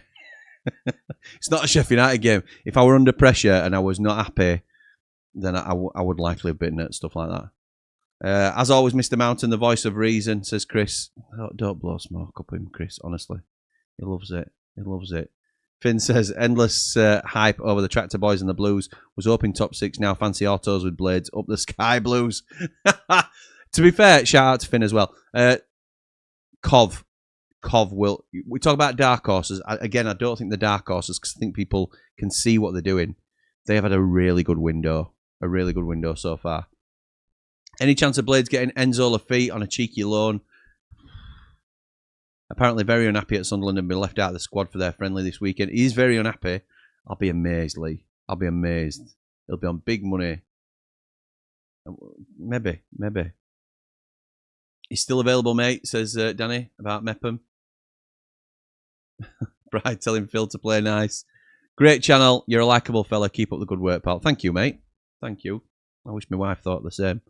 I'll forward you the video from Sky Sports. Thank you, Maury. Appreciate that, mate. I'll watch it when I'm not on stream. But hard to tell at this stage how good any team is. Heard Brum line up on the radio. Sounded like 2 or 3 new players not playing. So won't judge them yet. Not high on them personally. Maybe the playoffs. Yeah, I think they'll push for playoffs, mate. I think that's where they'll be. But that's really good for a promoted side. Really good. David says, any news on centre-back from Man City? It's not a goer. It's not. I don't think it's a goer, David. I'll be amazed. Second half's about to kick off. Brilliant. Gutted I can't attend tomorrow, says Jack. Jack, these things happen, pal. People can't attend games for all sorts of things. I'm sure you'll keep up with it as best you can. Don't worry. You'll make plenty of games this season. Too late, Phil. No point creeping now. Joking, pal. Rob says, Mepham's still at Bournemouth. Don't think we'll go for him unless he's cheap. Rob, the Sunderland fan, I don't think you'll go for him either. Multiple people got one line in match bingo. Yeah, it can split the line if you get it at the same time, Jay. You can split the line. Cov, Millwall, my dark horses. I don't think Cov are that much of a dark horse. I think Cov will finish playoffs. So if that's a dark horse, I'm not sure, because I think they're more expected to do that.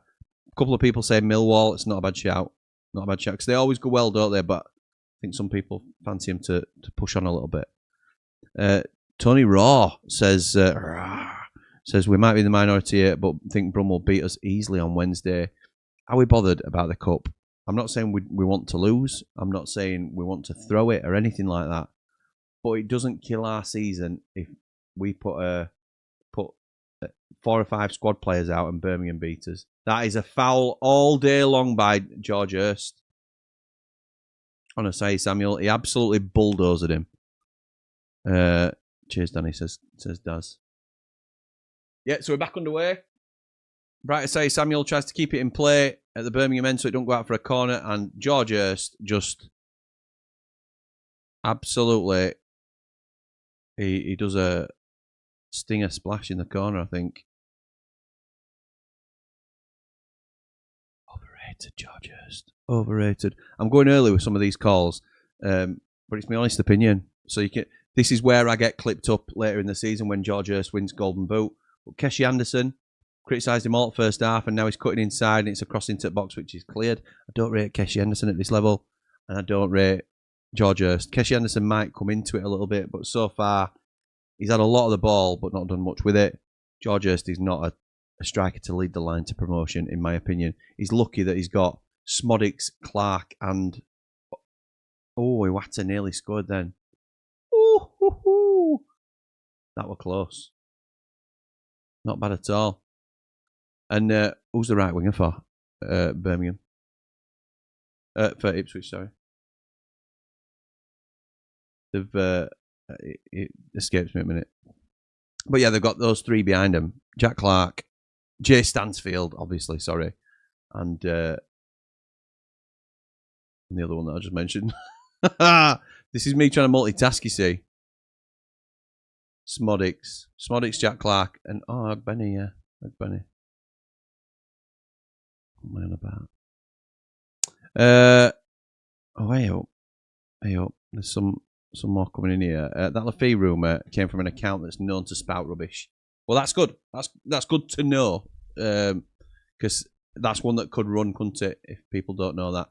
Lovely cross in, and it's cleared again by Jacob Greaves. Out for a corner for Birmingham, first of the game. The original owner of the page gave it to someone else to run. Oh, right, okay, that's a shame.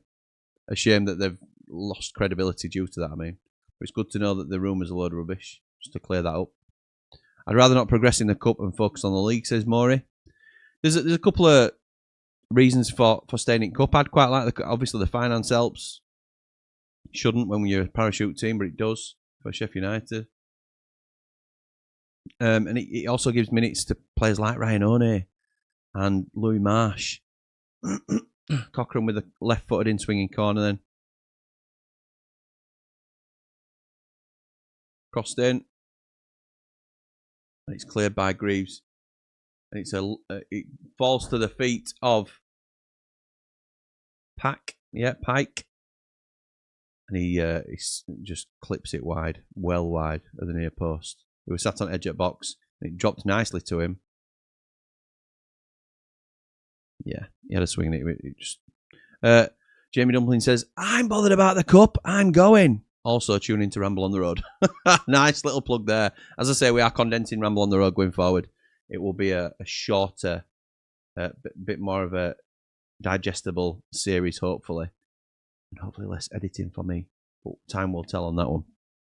Out of play from Ipswich again. Just not finding the rhythm at all at the moment. Rudoni going to Sunderland, I've heard, says Phil. Phil who got a fair bit right last season in the comments, to be fair to him. Sunderland, interesting. No chance, mate. We have enough centre midfielders. He's more of a 10, though, I would say. And played well. Southampton have had a bid rejected for Rudoni. That might be where things are getting confused. Southampton and Sunderland. Cup runs are fun, says Jack, but we need to put a lesser squad out. No hate to the lads, but our focus needs to be the league. Schursty was nowhere near the ball. Schursty. I know. Jake says, think Birmingham will be fourth. Well, that's very specific, pal. Both these look so strong this year, and Ipswich will win the league, but I think we will get second as long as we get some decent signings, especially to replace Anel. All right, interesting, Jake. Fair dues, mate. Fair dues. Ipswich to win the league is a big shout on this showing. However, if our suspicions are right and it is just a little bit of rust as they readjust to, football where they're going to have more of a say in dictating the play, that's awful from Ryan Alsop again. Passes it out of play. But if this is just a bit of rust, then a draw at Birmingham is a good result for them. So this, as much as it's a feeling out game, it wouldn't be a bad result this for him at all. Wouldn't be a bad result for anybody this season on this evidence. Danny says we can't be paying 60 bags for Godfrey. Should be quality for the level, but he's only played 9 games last season according to FootMob and only 2 starts with Ipswich. Yeah, because he wasn't favoured over Dara O'Shea or Jacob Greaves, was he? That's why he didn't play. Any plans with Connor this season, Jim? Mid-season summary?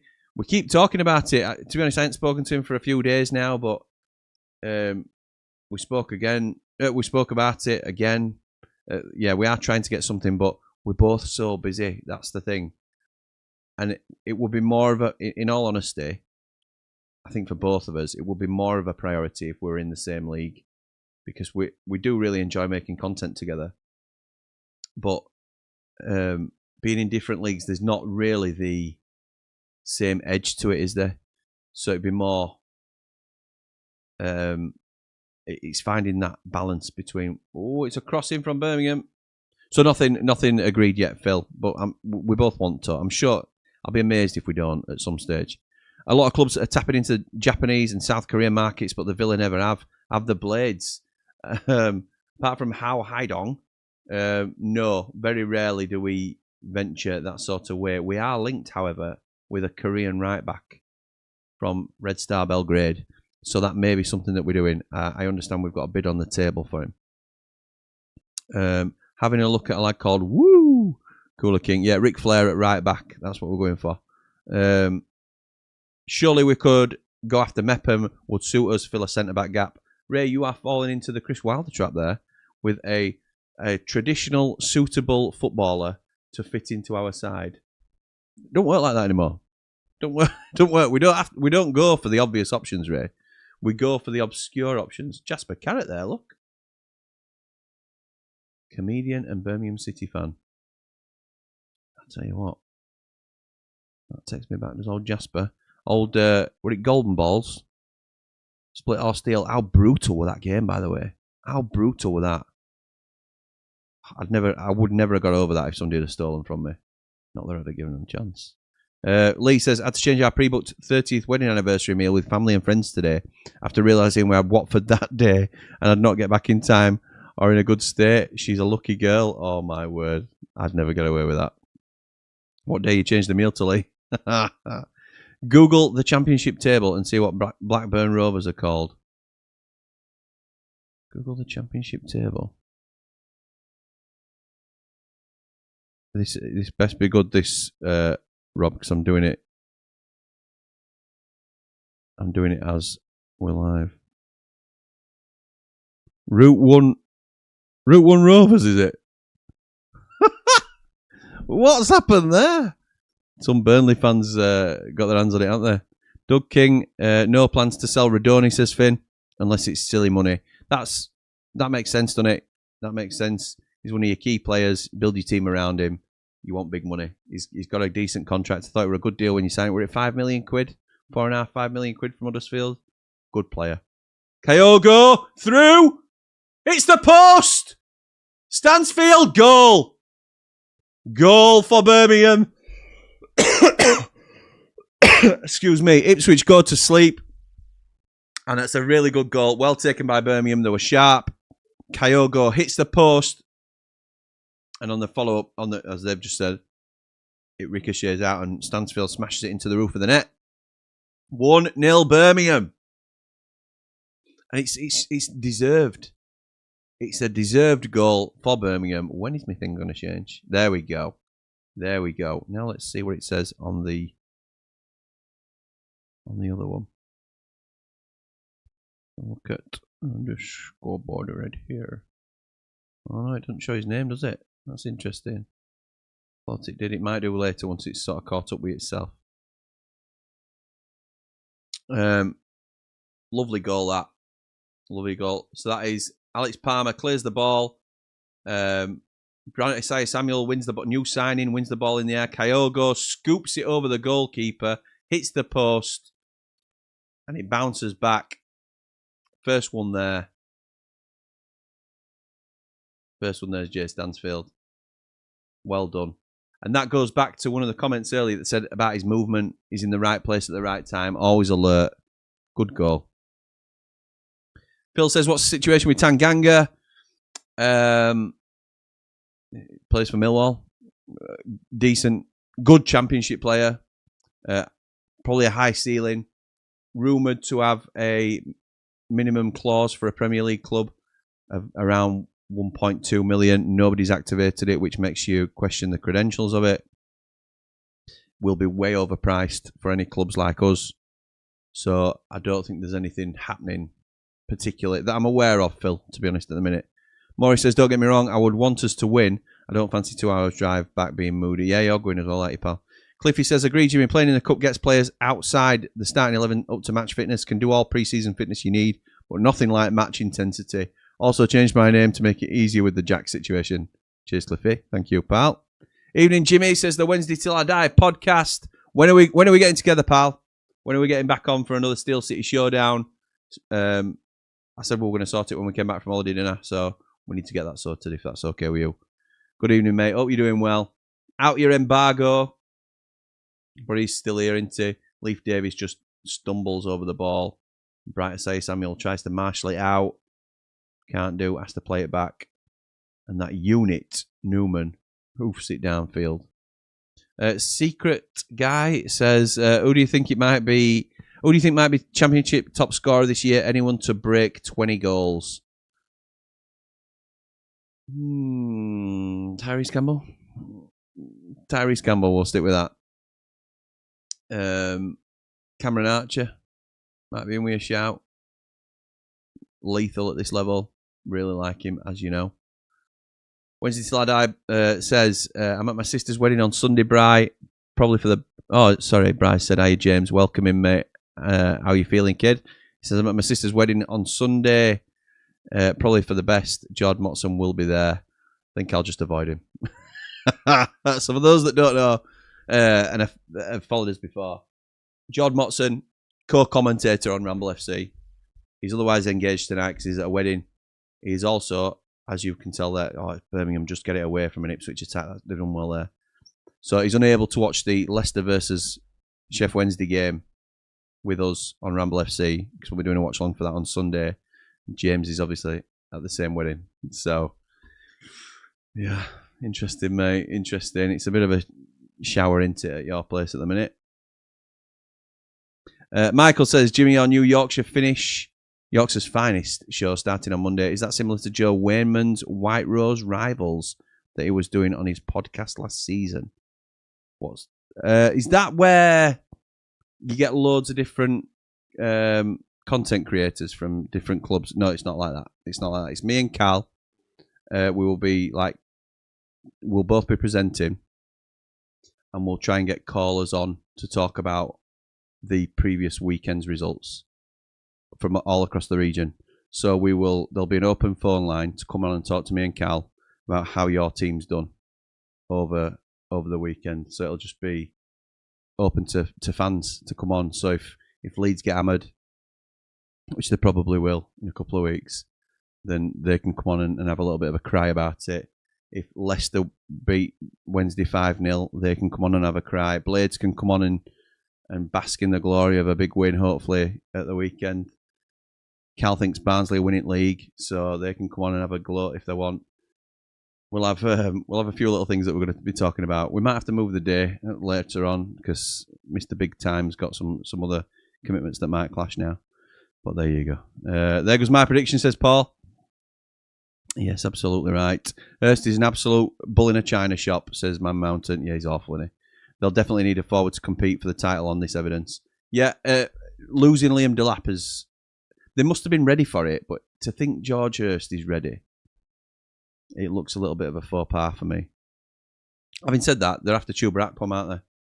Another little bit of fisticuffs, not fisticuffs, a little bit of something, much ado about nothing, I think is probably the best way of putting it. Ogbenny looks frustrated with the young fullback Cochrane at Birmingham. Multiple errors from Ipswich. Birmingham mean business, says Paul.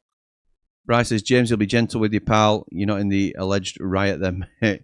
Right centre half, dreaming there. Absolutely shocking. Yeah, that would Darragh O'Shea, that, mate. That would Darragh O'Shea. Phil says, Ipswich be lucky to finish in top six. Overhyped as usual. You know, they've got some good players. I do expect them to improve. But they're poor at the minute. This ref has not got a clue. This ref has not got a clue. Change it to the day before, the Friday, Jim. Should be a good weekend. The week before, we're at the Matilda Shakes gig and staying over in Sheffield at the hotel at the Lane. A good couple of weekends. I will be at the Matilda Shakes gig as well. Looking forward to it. Millwall have rejected a bid from Bologna, rumoured to be about 3.47 for Tanganga. 3.47. So is that like a 4 million euros or something like that, Rob? Sassuolo, I mean. All right, okay. Rather than Bologna. Which embargo are Wendy's out of? Aren't they on like 3 now? I'm not sure. I think all embargoes have been lifted, aren't they? Because they've resolved everything. They've got the solidarity payments from the Premier League. Cross into the box from Ipswich and Birmingham made it clear it's a corner.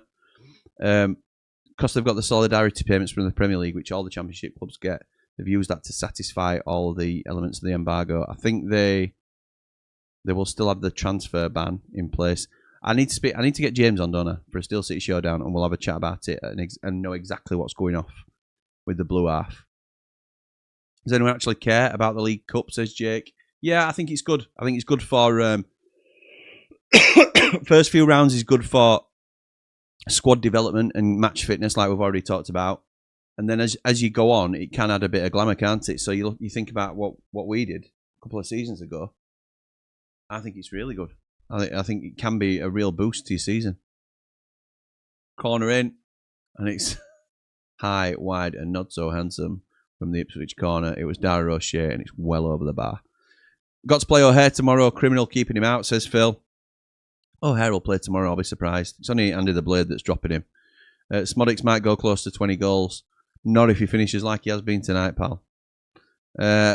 Bryce says, out the embargo, I'd heard that it had been extended, Jimmy. It had been extended originally, and then I'm sure I've seen some news flooding in that they are they're out of the embargo. I'm sure that all 3 embargoes have been satisfied. Again, this is why we need to speak to them. What channel will Yorkshire's finest be on? It'll be on here, Ramble FC. It's not just covering Sheffield United, it's covering more than Sheffield United, other clubs as well. So that is what Ramble FC is all about. Covering wider football discussion. Danny says, welcome to the Championship, Ipswich. Will 90 after 90 be using StreamYard or OBS? Likely OBS. I'm having a few worries about this though, Jay, to be honest. Likely OBS, but the camera work concerns me. There's a way that I've got a way around it though, to be fair. It'll be OBS. So we're using this polished setup rather than StreamYard for 90 after 90. So yeah, you have to leave that with me. But I'll drop it into Platinum Chat where I'm going to be doing. George Hurst is third favourite for Golden Boot with the bookies. I can only assume that's because he plays for Ipswich. Absolutely right it is. He'll get more chances than most in this league. But he's not a top Championship striker. James, come on and explain the situation, please. He may have already ducked out, to be fair. But yeah, we'll get him on for a Steel City showdown. Ben Johnson, I think he's had a good game, me. I think he's had a good game, Ben Johnson. I think I've caught up with comments. She's always good.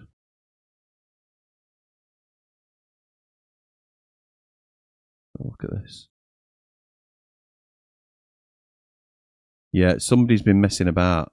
They are Route 1 Rovers at Blackburn when you Google the Championship table. And in EFL Cup first round, Maurice sent in that it's Route 1 Rovers against Bradford City on Tuesday. Ridiculous. Ridiculous. Love that. There's a Burnley fan somewhere in there. Playing some silly games. Danny says, I use Streamlabs at Labs. It works well. OBS is good, but has some limitations. It's not been easy to get my head around, to be honest. I used to just be a StreamYard boy, to be honest, which is plug and play. It's really easy to do. Anybody can do it, and you're up and running. This, you have to understand the back-end workings of it. I've had to sort of get my head around all the complexities of it, and now I'm using a Stream Deck, and there's all sorts of other things, Danny. It's blown my mind, to be honest, but I wanted it for this purpose, because you can only use Stream Builder facilities on OBS. You can push it through StreamYard, but you've got to set it all up in OBS. And I wanted this aesthetic for our watch-alongs, because before, if you'd had seen us before when we were doing watch-alongs, and a lot of people here tonight will acknowledge, it were quite clunky is probably the best way to put it before. And don't get me wrong, it now looks smooth and it's operated clunkily rather than looking clunky and being operated fine. But we'll get that right. So, a couple of people have talked to me about Streamlabs. I never want to sort of settle on one thing. So, if I think there might be better out there, so I will have a look at it. Here come Ipswich now. It's finally starting to wake up a little bit. Riff says, you're going live with that Cal show? Yes. How are you going to manage Muppets from coming on and making a mockery of things? Make sure you get the profanity and age settings in place for it. Yeah, I've already had to consider these, pal. I've already had to consider it. Yeah. It's sort of a. We've tried it. We've done it on the Ramble before. We used to have an open phone line from 90 after 90. I think we'll be all right. But it will need to be warning. Oh, Jack Clark's just robbed the ball inside the area, and it's going to be. It's a goal kick. Oh, it must have ricocheted back off Jack Clark. Unlucky. No, I appreciate that though, Riff. I have thought about it. Michael says Ipswich surprised everyone in the Champo last time with no pressure on them. This time around, they have the expectancy for autos this season that comes with pressure. Can they deal with that like Leeds and Burnley? Great point. And Sheffield United, who didn't deal with it. Route 1 Rovers, the Poohousery. Phil says Wednesday after 2 Man United academy lads. Well, fair enough. They probably only afford to pay kids. Yeah, it's OBS is complex. It is for a layman like me, pal. It is. I'm not tech savvy at all. Some big changes. Ashley Young comes on. Interesting. So that's 3 changes. Benny Smodics and Ben Johnson off. Broadhead, Chaplin, and Ashley Young come on. Interesting. 40-year-old Ashley Young. If Ipswich get Akpom over the line, maybe winner of tonight gets Akpom. Ipswich would have 2 Golden Boot winners with Akpom and Smodics in their team if he goes there. 2023 and 2024 season. That's frightening, isn't it? You're watching the big boys next week, Jim, in the Prem. The mighty Leeds v Everton on Monday. Is that this coming Monday? No, it's a week on Monday, isn't it? That I don't know, mate. Might watch him if I've not better to do. Depends. Might be washing my hair. Might be doing something else. Monday 18th, I think that is, isn't it? Yeah, maybe. Have to wait and see. Keep it Ramble. Bryce says, if I have a big spanner, Riff, provided I'm here, lol. Yeah. Oh, yeah, you do have a big spanner, Bry, don't you? To be fair. That's good. Lisa Stansfield seems to play a bit like Brewster. He scores, though, pal. He scores. Oh, a little bit of a cuddle between George Hurst and Newman. Like Newman. He's pretending to be injured now. Just sort of stretching out his leg. Yeah, I just need to play with my boot a little bit. The Poohousery. Jake says, do you think this season is our last chance to go up regards to parachute money?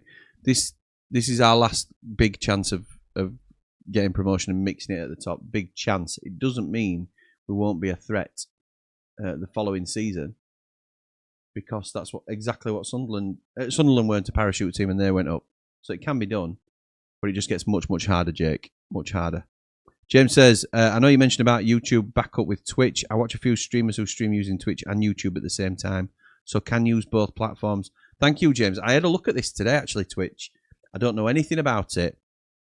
Basically, for those that aren't aware, while I was away, my YouTube channel, The Blades Ramble, where everything is focused around, got deleted by YouTube because they had scanned it with an AI facility and deemed me to be in breach of YouTube rules, breaching the circumvention policy, which is where you've had a channel deleted and then try and sneak back onto the platform with another channel. Well, I've never had a channel deleted. It was purely an error from their end, which they later acknowledged.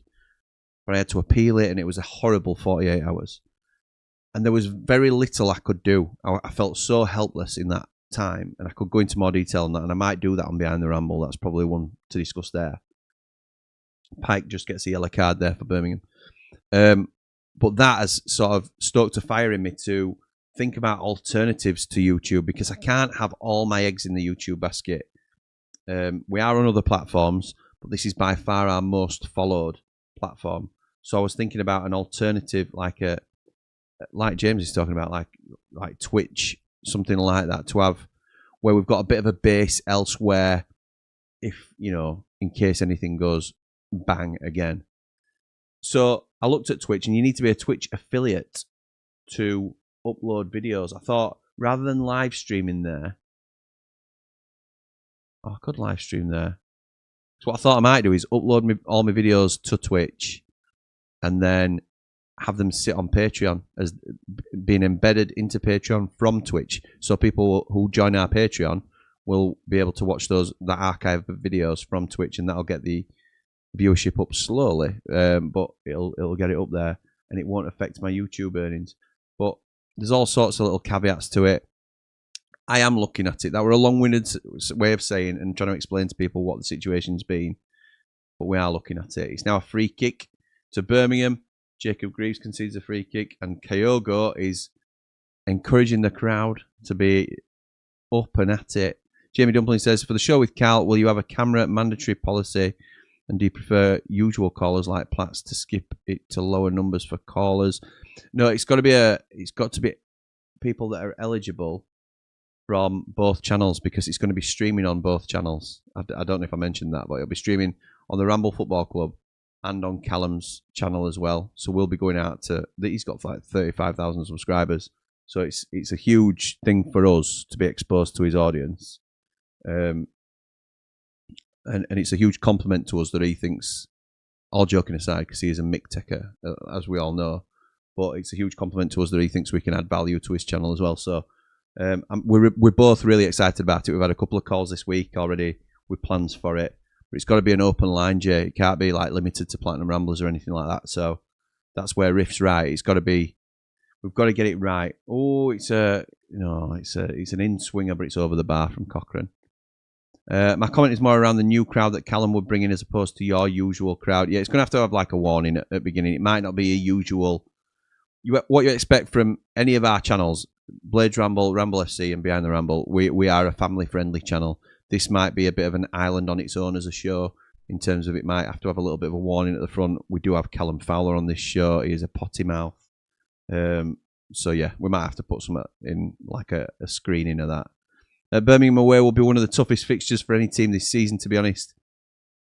Yeah, they're looking good out of the righteous one. They are, pal.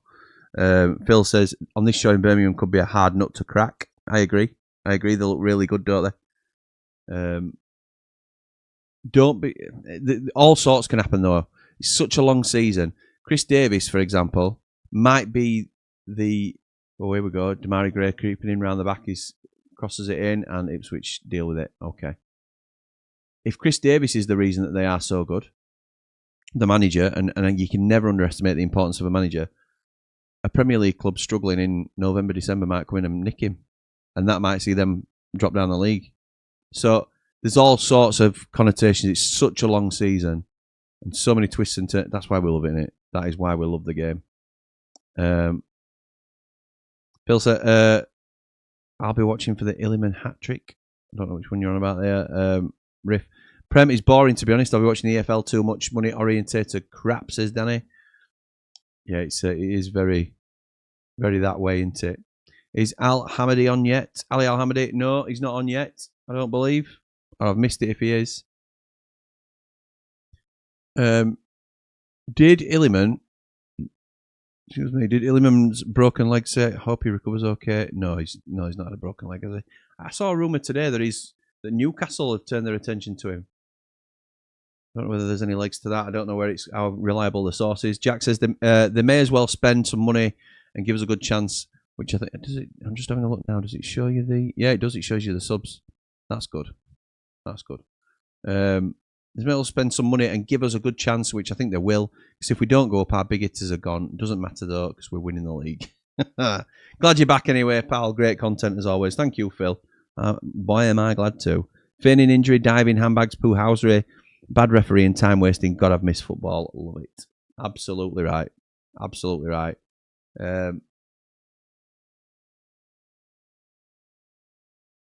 Oh, Jack Taylor got lucky there. Fouled Jay Stansfield. Already on a yellow card. Here comes Kyogo coming off. If you could bring back any past or present player into this United team, who would it be? At the minute, it'd probably be Jack O'Connell. You'd always go for the game change. Tommy Doyle coming on. I thought it were going to be Al-Hamadi, but Tommy Doyle, number 7, is coming on for Birmingham. So Jay Stansfield will go up top on his own, I would have thought. And Tommy Doyle will drop into a 3-man midfield now. Oh, Tommy. We love you, Tommy.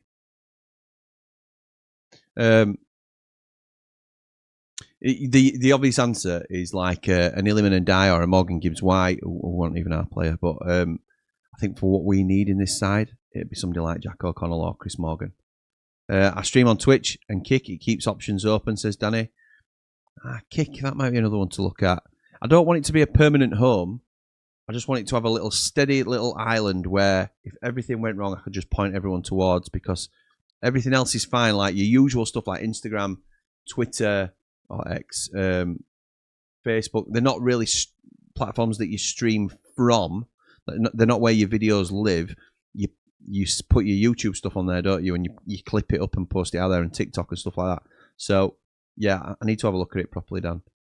Jamie says, no, I mean, say people like myself, Maury, Lee, would you prefer us not to call into the Yorkshire show, as there'll potentially be hundreds of callers? I think we'll see how it goes, mate. Nobody's limited to not calling in. You can call if you want. You're always welcome. You know that. It's not a, oh, guys, can you not bother? It's an open field. I don't know how. This is what we're talking about as well. How do we limit the callers?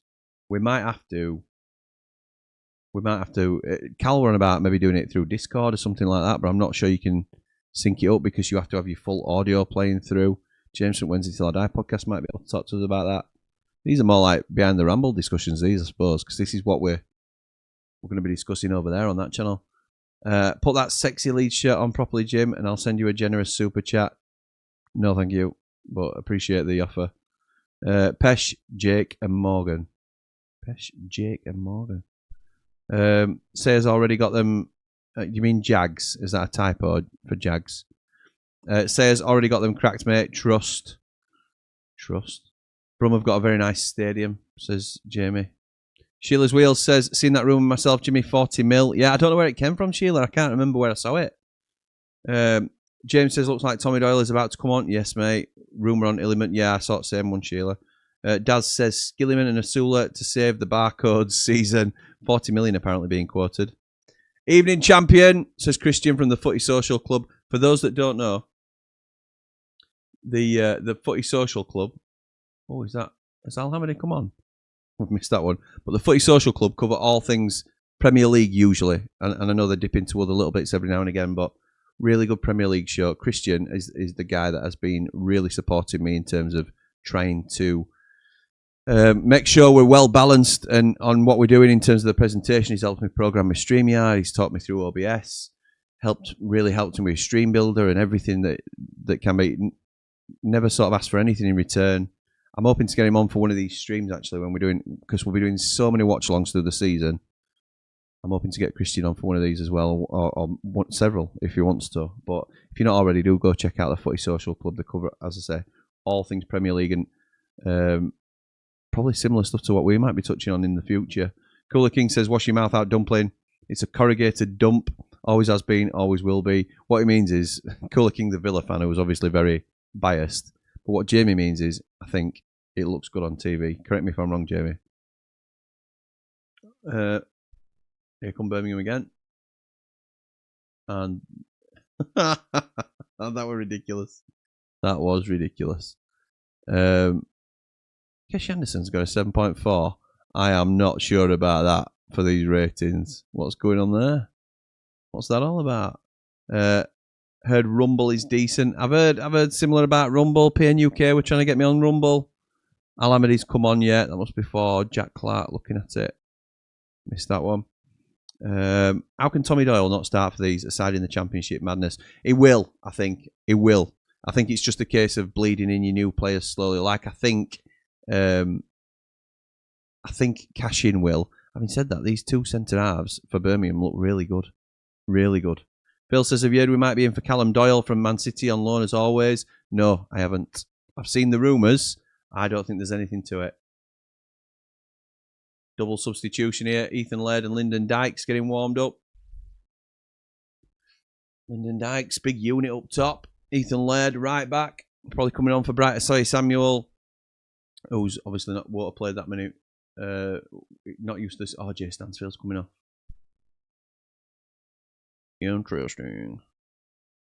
Paul says, got a feeling the Championship's going to be more brutal than ever this season and looking forward to it. Also nice to see Sayers playing him essential from what I hear. Yes, mate, absolutely. We're really pleased about that too.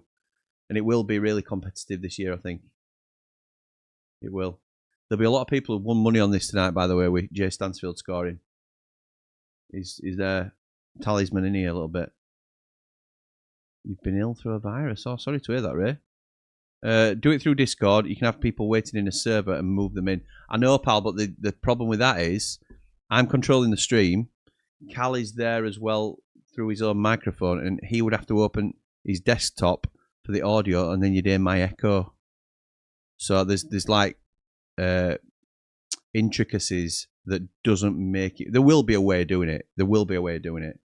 I've got all the best people on it. Christian's on it, and other tech guys that know what they're talking about. Lee and Riff will probably come up with a way that we can do it. There's all sorts of good people about that can help us.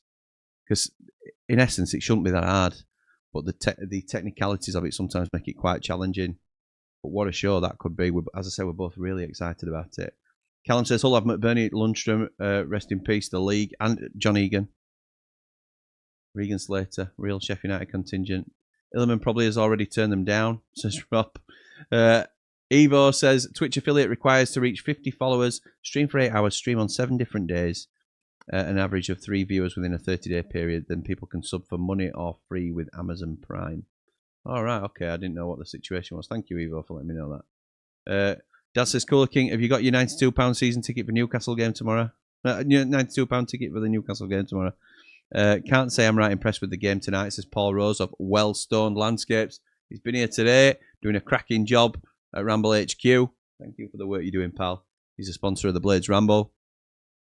I'm not impressed with Ipswich, pal. I'm not overly impressed with Ipswich. I think they will warm up a little bit. I'm certainly not writing them off as a top contender this season, but Birmingham have been very good. And as I say that, they almost gave away possession on the edge of the area. And that was Keshi Anderson. These are rating at 7.4. Don't do call-ins, Jamie. Game's too raw for me to speak about. No, Lee very rarely does call-ins after the game. Game's too raw for me to speak about on 90 after 90, as it would be reactionary and not thought through. The Monday one with Callum Fowler will be a good watch, and that's what I'll be doing. Yeah, nice one, pal. I'm looking forward to it. Jimmy, I saw a video of a guy playing guitar doing a cover version of Matilda Shake's Fever Dream on a minibus with the Blades supporters, and I'm sure amongst the people on the bus was you and Dave the Nose. Michael! Was it a good version? That's what I want to know. Was it a good version? So that was on our Wembley Ramble on the Road. And that was not a cover version. That was the lead singer of Matilda Shakes on the coach with us down to Wembley performing Fever Dream. So, Hurst. And it comes to Hurst. Crossed into the 6-yard box. And guess what happened? Headed over the bar. He is rubbish. He is rubbish. And it's a difficult cross for him to get to it. He does okay to connect with it, but he's not the answer. He's not the answer. He's been given number 9 as well, so they've obviously got high hopes for him. But yes, Michael, you are being you're slightly confused there, or didn't know. To be fair, I'm not. It's not a. It just makes me laugh that it were a cover, and there was half a chance you could have said he were all right, but he weren't quite same. It was the lead singer. It was James Allen, lead singer of Matilda Shakes, who will be on stage at the Fan Zone tomorrow. Dumpling says, Backer Brumshirt says, visit Birmingham, us, Alabama. Very clever marketing, but wouldn't make sense. US, Alabama. Very clever marketing, but wouldn't make sense as I can't see Birmingham, UK as very touristy. See what you mean, mate. See what you mean. Minute silence for Morecambe FC, gone but never forgotten. The town I live. Have they gone, Phil? Have they gone? Oh, that's a shame if that's happened. That's a real shame.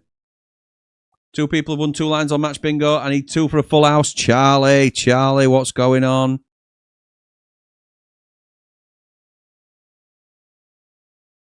Oh, the full house is gone now. Full house is gone. It won't be me, that. Ah! Unbelievable. Unbelievable. NUFC tried to sign... dearie me. Danny boy, can't read stuff like that. Minute silence for Morecambe. We've read that. That's a shame, that, Phil. Not me, Tommy Doyle. That's why he didn't start. No, Tommy Doyle will start for Birmingham. I think he's one of their best players. Do you think Arblaster will be back before Christmas? Don't want to rush him back. Yes, I do. I do think he'll be back before Christmas, pal. Birmingham's global profile as a city has probably never been higher because of Ozzy's last concert and subsequent passing. Rest in peace. Absolutely right. Rest in peace, Ozzy Osbourne. Rye says, going to say here first, Brum go up in the top two. Rye, you have gone so early.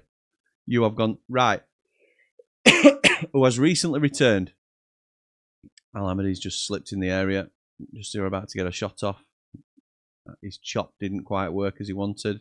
Laid it back. And it didn't go as planned. Right. It was just returned as a Platinum Rambler. Thank you for your support, pal.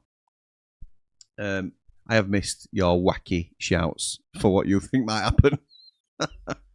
I have missed these, pal. I have missed these. You can't nail it this early. They look incredible and very well rounded. Good solid bench too. Very strong team. They are a strong team. They'll go well this year. It's a big shout to say top two already. Bring his dad on. Who's dad on? Who's dad? Callum says, I've seen enough of Ipswich Champo games to know they're equalising soon. It's a big shout, that, Callum. Way. 2 minutes to go, a normal time. Unbelievable, Jeff. Christian of the Footy Social Club says, Blades, Birmingham, and somehow Wrexham via the playoffs for Premier League this year. Oh, mate, I'm selling you here as a knowledgeable channel. And you've got Wrexham in the playoffs. Well, you've got Blades up as well, which I like. Oh, mate, love you, but wow. Wrexham in the playoffs. Dad says, right, Jimmy, off to bed as now as I'm up at 4:30 to get to Dublin Airport for a flight to Manchester. I'm so excited. Could rip a tissue, then crush a grape for the game tomorrow. See you later, pal. Thank you for joining us. Wrexham will not get playoffs. Mid-table at best, says Jake. I agree. I think that's what it is. Keshi Anderson's off. So, and Taylor Garner-Hickman's on, who I also rate as a really good player. He come through West Brom Academy and then went to Bristol City. I do like him. Cannot wait to walk down that tunnel Thursday with my two daughters. Going to be emotional and a bucket list moment. Absolutely right. Rise doing the tour at United. I haven't forgotten about our conversation, pal. I'll sort that out tomorrow when we're there. But yeah, brilliant that you get to do that, pal. Brilliant. Go Bulldog, go home, says Christian. Oh, dear me. Yeah, well, fair dues. Fair dues. We'll come back and might be in the end of season clips or something like that if we do something like that. Thank you to everybody that subscribed as well. We've picked up a few new subscribers tonight. Very much appreciated. We are a growing channel. We have sort of rebadged ourselves as Ramble Football Club. Come and join our club. If you like a lot of Ramble on your YouTube, join our club. That might have lost me a few subs, so apologies for that. But I'll stop singing if you want a sub. That's probably a good way of doing it. Great. Wow. Says David. Hope you're all right, pal. Cool King says they'll be very hard to beat at home, I think, and they've got resources to strengthen in January if need be, but I don't know how Birmingham will do on the road in the champ. Yeah, don't come to Bramall Lane and try your fancy dance stuff. We'll have you. Louis says people get excited about Brum now, but a team used to winning have beaten a team used to losing. First game, Ipswich will finish above Birmingham. Interesting. Have Ipswich had a shot on target yet? No, they have not. No, they have not, Paul. You could see that from match stats that we've got on screen. Love that. But yeah, poor. Chris says not seen anything to scare me too much tonight. We'll do both home and away Blades to win the lot. Chris, come on, mate. What are you doing to us? We'll win 5-0 tomorrow and we'll stick it on for the league. Oh, my word. Jimmy, anyway, can you get a live lineup instead of just a starting 11? They are the live lineups, pal. They are the live lineups, aren't they? What you seen the subs there. Great watch along, Jimmy. What a great look. Thank you, David. Thank you, mate. Bryce says, regarding grunts, Wednesday are by no means in the clear, though. Their fee restriction for twice breaching the EFL's 30-day rule remains in place until the end of... Yeah, so that restriction is there, but they are no longer under a current embargo. Is that right? Or is that... Do people class that as the embargo? I'm not entirely sure. It's a great club to be a part of, mate. Thank you, Phil. Thank you, mate. Yeah, Rob's saying it is the live one. I don't know if we've seen something different. It's good for me to know that if something is not looking right, then I can look into it, but it should be the live one. We need some Ramble FC shirts now, Jim. Take my money. Don't spoil what might be coming down the pike, Lewis. Sorry, that was Lewis's comment there. Jake says, honestly, just seen an Instagram post from EFL USA account saying top 5 best rivalries, United and Pigs not even on there, but yet the Hollywood Derby is the best derby to watch. Game's so gone. Game is so gone. Been poor from Ipswich tonight. 6 shots, none on target. 8 minutes added time. 8 minutes. Gray. There's an equaliser coming, says Jamie Dumpling, and it is an Ipswich corner with Ashley Young standing over it. Them 2 Brum centre-backs will be a problem for other teams. I agree, Scott. I agree. Just going to prolong the inevitable. First 3 games suspended. Hang on. Corner deep from Ashley Young. He's headed back across goal, and the referee spots an infringement. Handball. Penalty. Penalty to Ipswich. I am not sure about that.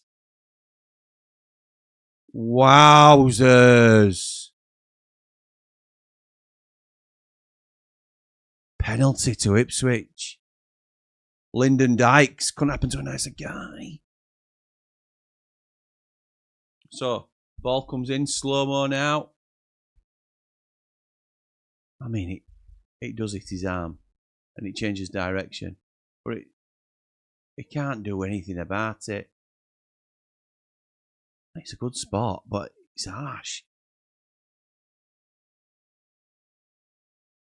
So he's gone up like this, and the ball has hit his hand here while it's been here, and it's sort of changed the direction of it. I suppose it's fair. It's harsh, but it's fair. Because it is an unnatural position, isn't it? He's used his arms to jump, and while his arm's been in the air, I think it's Jacob Greaves that has headed it onto his arm, and it's come off his head, and then on his hand, and then changed direction.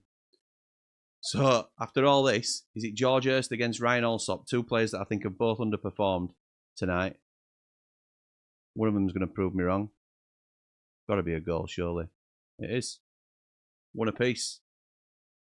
Got lucky there, Ipswich. Got lucky there. Lucky. Told you, it's classic Championship Ipswich, said Callum. You did. You called it. You called it early, before the time went up as well. Just me being blind, didn't she see Tommy Doyle? Were you showing us centre forward? We'll have a look at that. Connor says it's a horrible pen, but by the rules it's a pen. Yeah, I agree. It's harsh. Really harsh. Super harsh pen. Pen all day. Hand up, says Rob. Yeah, spot on that. Fair play, harsh, but a pen. Cliffy says, great stream, Jimmy. That's me done tonight. I hope you didn't miss that, pal. Oh, there's a little bit of handbags again.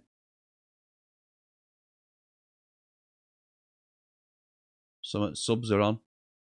Trying to separate. Bielik's on. Trying to separate them. Something to note. See you for the watch along tomorrow, and hopefully see you in the fan park for Matilda Shakes, and most importantly, 3 points for those Sayers Blades. Pen, I know, pal. Jamie Dumpling might be some sort of sorcerer. Let's see. Callum called it first. I'll give Jamie his flowers, but Callum called it first. It's proper back football. Refs being awful. In today's game, yes. 10 years ago, no. Yeah, I agree with that, James, to be fair. Good evening, Jimmy, says Mr. V. It's a great result for the Blades with both these teams dropping points. I'm not against it, Mr. V. I think Ipswich have been very lucky. Still a good result for them joining at Birmingham. Will look a very good side. Cooler King. Oh dear, what happened? Never mind. If you watch the guy at the back, he has a proper hold on the defender. Possibly. I didn't catch that, to be fair. Players scrapping now. Fine incoming for Sheffield United. Blades are going to get fined for this. Handbags and the glad rag, says Maury. Are you singing that while you're typing it? Please like and subscribe to all 3 Ramble channels, says Lee. Blades Ramble, Ramble FC and Behind the Ramble. It's free. Helps the channel and allows Jim to create even more quality content. Uber karaoke, anyone? Oh, mate. You're joking. I know we talked about this. Oh, there's still another little bit of argy-bargy. But Matilda Shake, so we've talked about an awful lot tonight. Go and support local bands.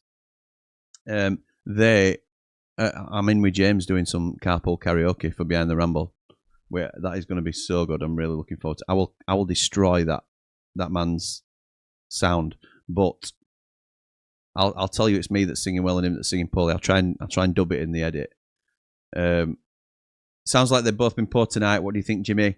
But look at Leeds and Burnley last season. They were awful at the start of the season. I think Birmingham have been all right. I think Birmingham have looked good, to be honest. Ipswich have been disappointing, but they've got, or it looks like they've got the result that they need.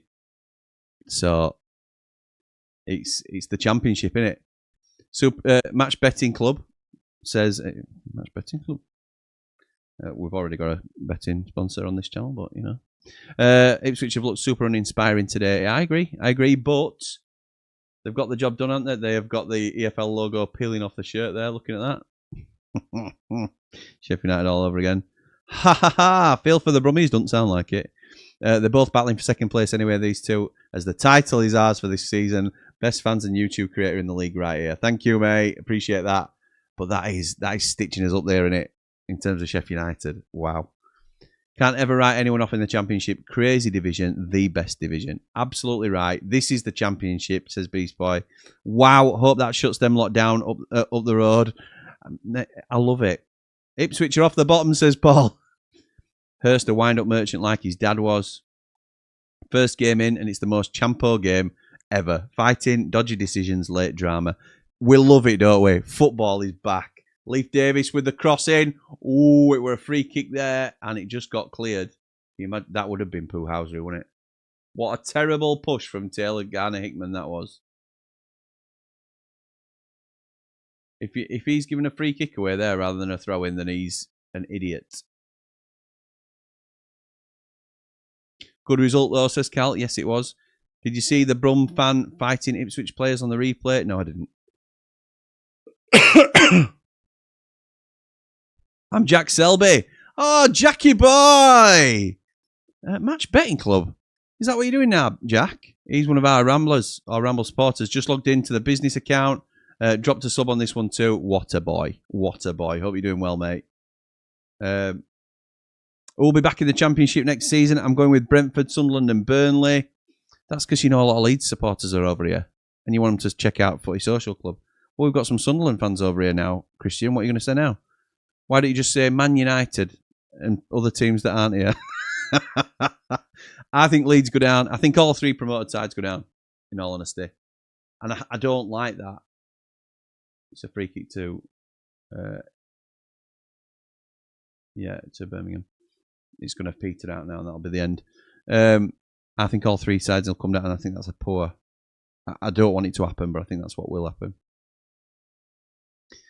Tam says, lack of quality on both sides. First game and not wanting to lose, I suspect, so try keeping it tight. Cool King says, great stream tonight, Jim. Thoroughly enjoyed it. Best of luck tomorrow. Thank you, mate.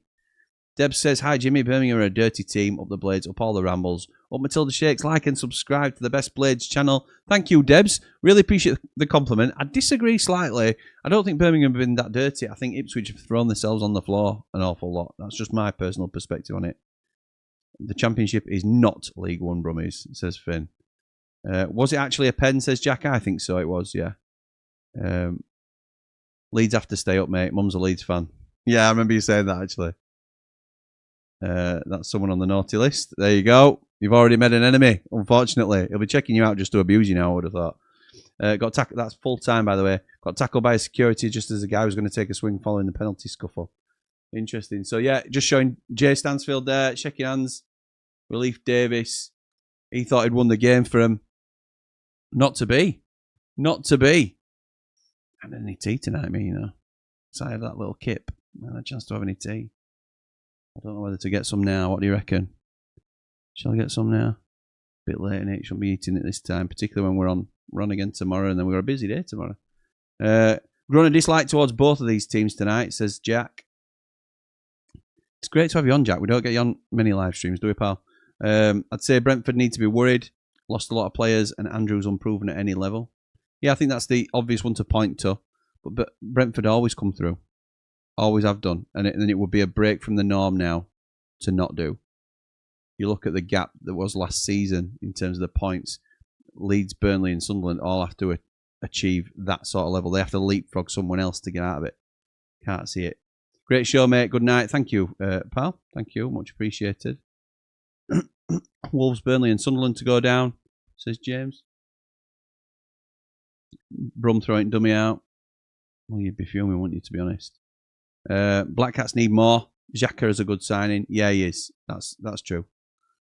Karma for that neck tattoo. Serves him right up the blades. Wow. Go for a kebab. I'm not going for a kebab. I might bump into Gusto, man. I might do that. I might drive through to Sheffield and see if I can see Gus Hamer at a kebab shop. Night Mush. I'll be here for 90 after 90 for the Robins win. No need. No need. We're here tomorrow for Southampton v Wrexham. So thank you to everybody that's joined us tonight. Really enjoyed it. Football is well and truly back into it. Absolutely buzzing. Absolutely buzzing to be back. Really pleased already with the decision to sort of revamp this channel, because I think this is going to be, it's mostly going to be based around watch-alongs. But again, we have stuff, great shows like Yorkshire's Finest with Cal, and hopefully the Steel City Showdown with Wednesday Till I Die pod. So yeah, really, really pleased with how it's gone tonight. Enjoyed the game. It wasn't the most free-flowing sort of goal fest that we expected it to be, but still enjoyed it as a contest. And I appreciate everybody for joining us and taking part in the comment section. So I'll leave it there. I normally finish on Come On You Red and White Wizards and Up the Blades, but I will see you all in the next one.